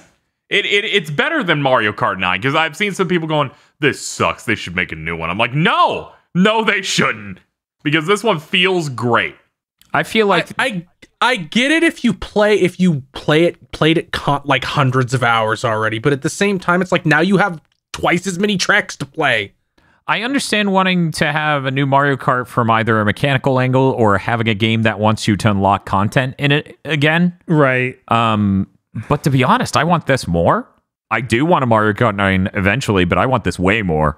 God, this is just—it's so exciting. Like some of the ones we're getting, like Coconut Mall and Choco Mountain from 64 in this. Yes. 3 of the tracks here are from Tour, which is the mobile game, and it seems like they're leading hard on Tour at the start, so that as they work on the other waves that are going to have more stuff from some of the older ones. I like how it's this thing of I don't have to worry that they snub a track I like, because it'll be easier to identify the ones that just aren't in. Because it feels like we're just going to have every track they've ever made. Yeah, I'm trying to comprehend. Like, obviously, there won't be that many from the SNES one because Yeah. those aren't What? cool and memorable. Don't Mostly, you want super flat plane with brick wall that's a foot or two high? Like, It's like they already put one of those in the battle mode, and they have the Rainbow Road one. yes. And then that's basically enough. But more stuff from 64 and like DS. Even the Game Boy Advance. Yeah. Yeah. Yeah, like this is like a dream announcement where they're like, yeah, we're going to give you DLC from it till the end of next year. Yeah, the only hope that they didn't announce is that I have for it is, characters, please. We need a few more. Yeah. Yeah, that would be great because you have so many characters in that one. And the fact that they're like, you can get all of this DLC, but with that money, you could not afford Diddy Kong and Mario Kart Tour. Yeah, Mobile games are insane. Yep. I was really excited over the courses they showed. And this is just for the first pack. Dude, that 48 thing, I was confused at how they showed it because I'm like, it can't be 48. That doesn't make sense. Surely they're counting like playing the courses in reverse or something crazy. I was like, what do you mean? All right, I paid you $25 or $30 in 2015 or 2014 or 2015 around April for 8 or some shit. I mean, honestly, the Wii U one, right? The original 8, the DLC for that was the best value in DLC at the time. Yeah. To see this go so far beyond that is confounding. I'm like, wait, I sat there and I was like, maybe they're charging us $25 per wave? Yeah, because now that I'm remembering, it was 16 for that season pass. Yeah, this is And what? now they're tripling that for $25. That's absolutely insane. This rules. This is like the best. Yeah, I know. This is the Smash Ultimate moment. I also spent this entire gen, or this entire time we've had the Switch, 5 years, sitting here going, just do more DLC. This Please. game is great. We just want more courses. Please make some fucking DLC. It had been 5 years. I gave up. Right? Like, Yes. fucking what? That's What do why, you mean that's now? Why, that's why I wanted a new Mario Kart, because there's no inkling in my mind that they would put out more stuff for this. Yeah. So this it's- rules. Yeah, this is great. This is going to be one of the few successful 10-year plans for a video game. as it turns out. Yeah, that's true. Yep. All they have to do is nail releasing one more giant wave set, right? And not delete any of the tracks that came with the game, and they will nail it. We're deleting our Rainbow Road. Oh, no! Come on! Well, whatever. You gave me Waluigi Pinball. Yeah, I know. This is it. If they somehow go through 48 of these and don't add it in, the game gets a 0. Honestly, they may have a riot on their hands. Legit. I feel like there's no way that's even approaching possible. I know, but yeah. that's why I'm saying it, because it's literally comically impossible. Yeah, literally, Waluigi Pinball was trending yesterday. Yes, of course. It's one of the most popular courses of all time. Yeah, it's confounding it didn't make it in the first place. Like, this rules. Yeah, I Hell know. yeah, let's fucking go. God, I'm so pumped. And finally, the last announcement was Xenoblade Chronicles 3 is formally announced. It is coming out this September. It is seemingly the conclusion of this Xenoblade Chronicles thing they're doing. Because whatever that is. just the idea of like the key visual here is a Titan from 2 clashing with a sword from 1 of one of the Mechon. Mm-hmm. And It's like both key arts combined. it's both key arts combined, and they're like, we planned this since the end of 1. It's literally 2 warring factions with mixed races between both games. The countries have names very similar to the names of the countries in Xenogears, and most of the characters look like if you designed children for other Xeno characters. Like I took a look at the main character again today, and it's like he looks like a kid, like Ellie and Faye's kid from Xenoblade. Like he has Ellie's design traits like on his legs. Yeah, And there's another character that looks like the kid of Shulk and Melia, who is not the love interest in Xenoblade, by the way. But she has Melia, like she has Shulk's belt from that epilogue they did. also the male protagonist, since there's a dual protagonist thing going on here, is named Noah. That's the project name for Xenogears. And his coat is like a reverse of the Xenogears logo because it has like a black X on the back and is red, and the Xenogears logo is black with a red X. Also, clearly 2 characters from the original, from respective Xenoblade games are just in there. wearing masks. And they're both the cucks. There's a lot going on with this one. I'm super pumped. Xenoblade has really shot up as one of my favorite franchises. I'm really interested in how they're going to do the combat, because they've had so many different combat systems over recent games. Yeah, I'd love to see a innovation and like refinement of that. I just want them to show it off. Yeah. Like, I need to see how this game moves. I'm very excited. Yeah, I'm really. It felt like with that remake of 1, they really got down a lot of the systems. I feel like we're just not there for a while. Like, Yeah. you could easily track missions and stuff. It felt a lot better than the Yeah. original Xenoblade. Oh yeah. And they had that. They had that level down system. Yeah. And also, I feel like Xenoblade Chronicles Remastered was like not as dire on the performance side as 2 was, so it gives me hope in that one element also. Yeah, Right. they didn't have to crunch a game for launch year while also having a chunk of their team make Breath of the Wild. Yeah, it's also great that it feels like the character styling is like consistent among the characters. Yeah, they're not doing the guest starter shit anymore. It's not a pile of different things. Also, your main character doesn't look like he's from Digimon. Helps it a lot. I think that's being a little bit cruel to Digimon, I think. It is. I'm thinking like a 4th season Digimon, so past even Tamers. I'm thinking like, and let me be clear, I don't have anything against Rex here. Yeah. I don't have anything against Rex. He's a fine lad. I do. I'm thinking like, That's not gonna fly.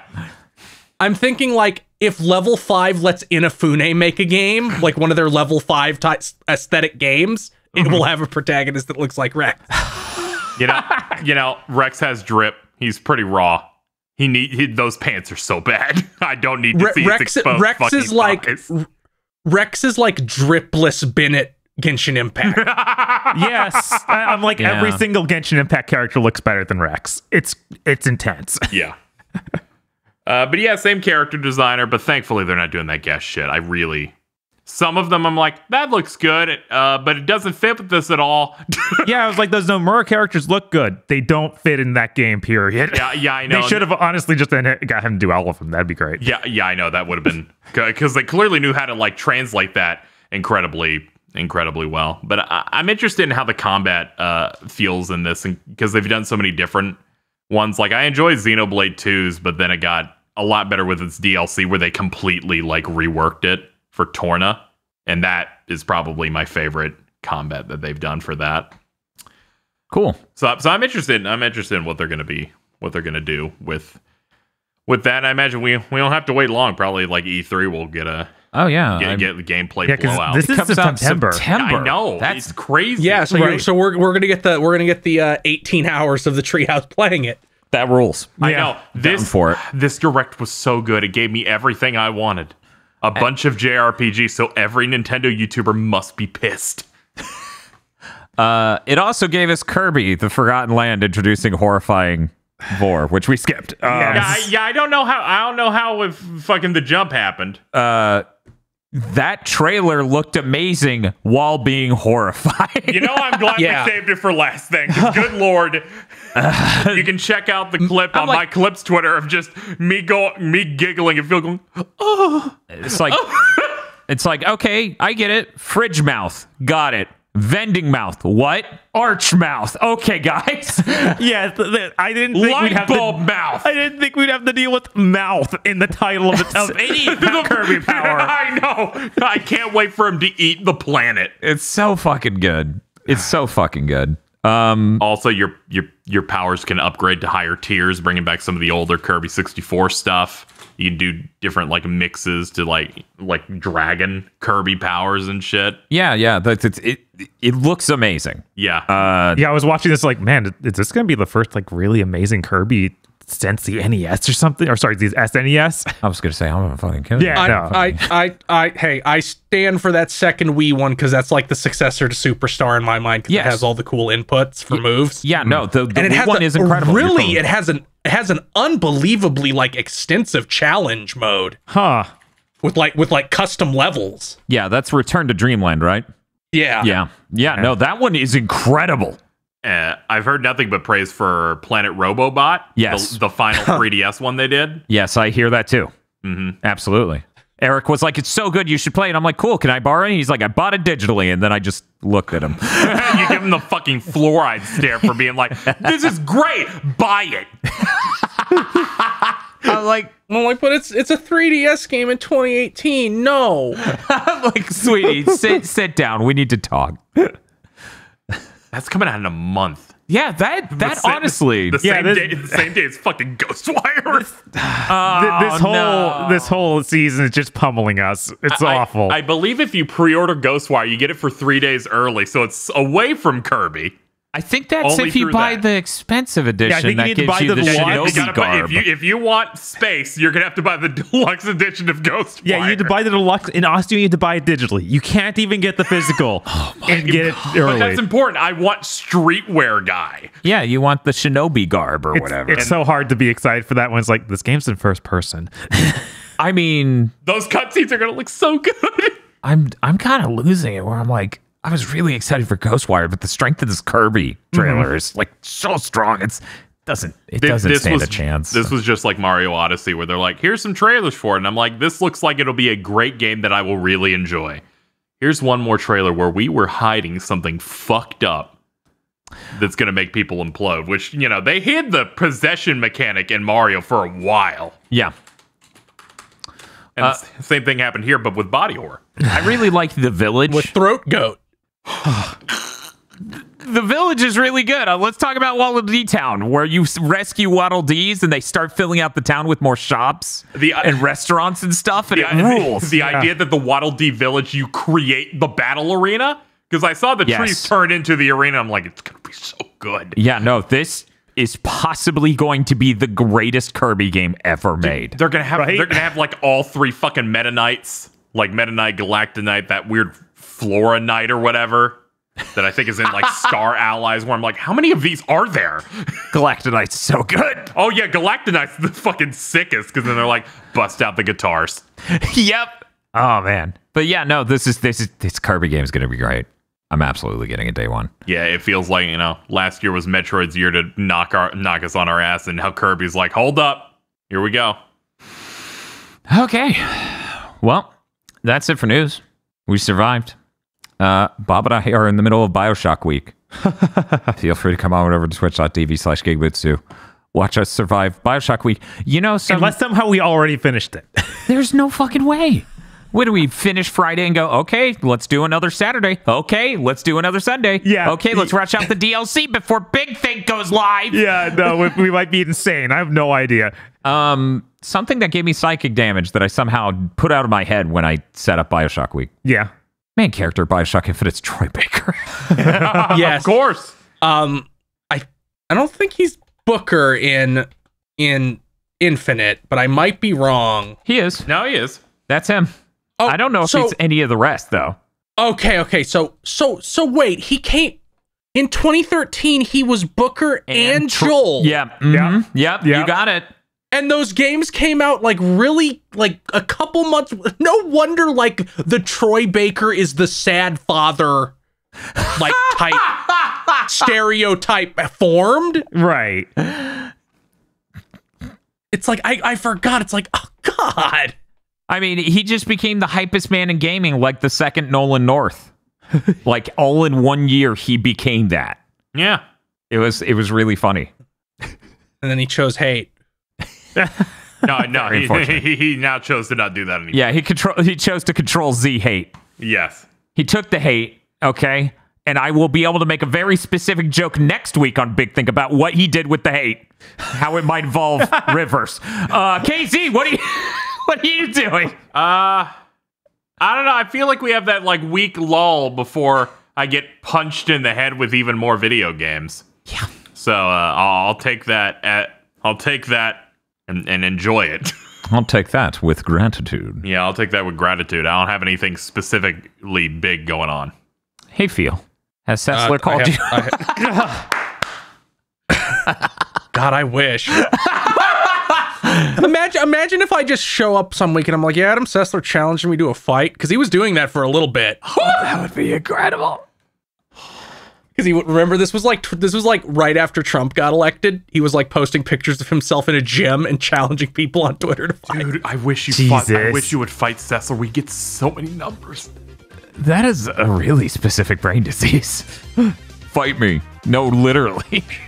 Okay. It worked for Uwe Boll, and then you find out he's like 6'4" and 300 pounds. All right. Maybe you do a little research before. Yeah, I could fight this director. How big is he? Oh, fuck. Thank you for listening to this episode of Big Think Dimension. If you would like to support us, head on over to www.patreon.com/gbpodcast, where you can get extra podcasts and early access to our anime podcast, Chugging Bleach and Mondo Cool. Head on over there and become a $5 backer or a podlord today.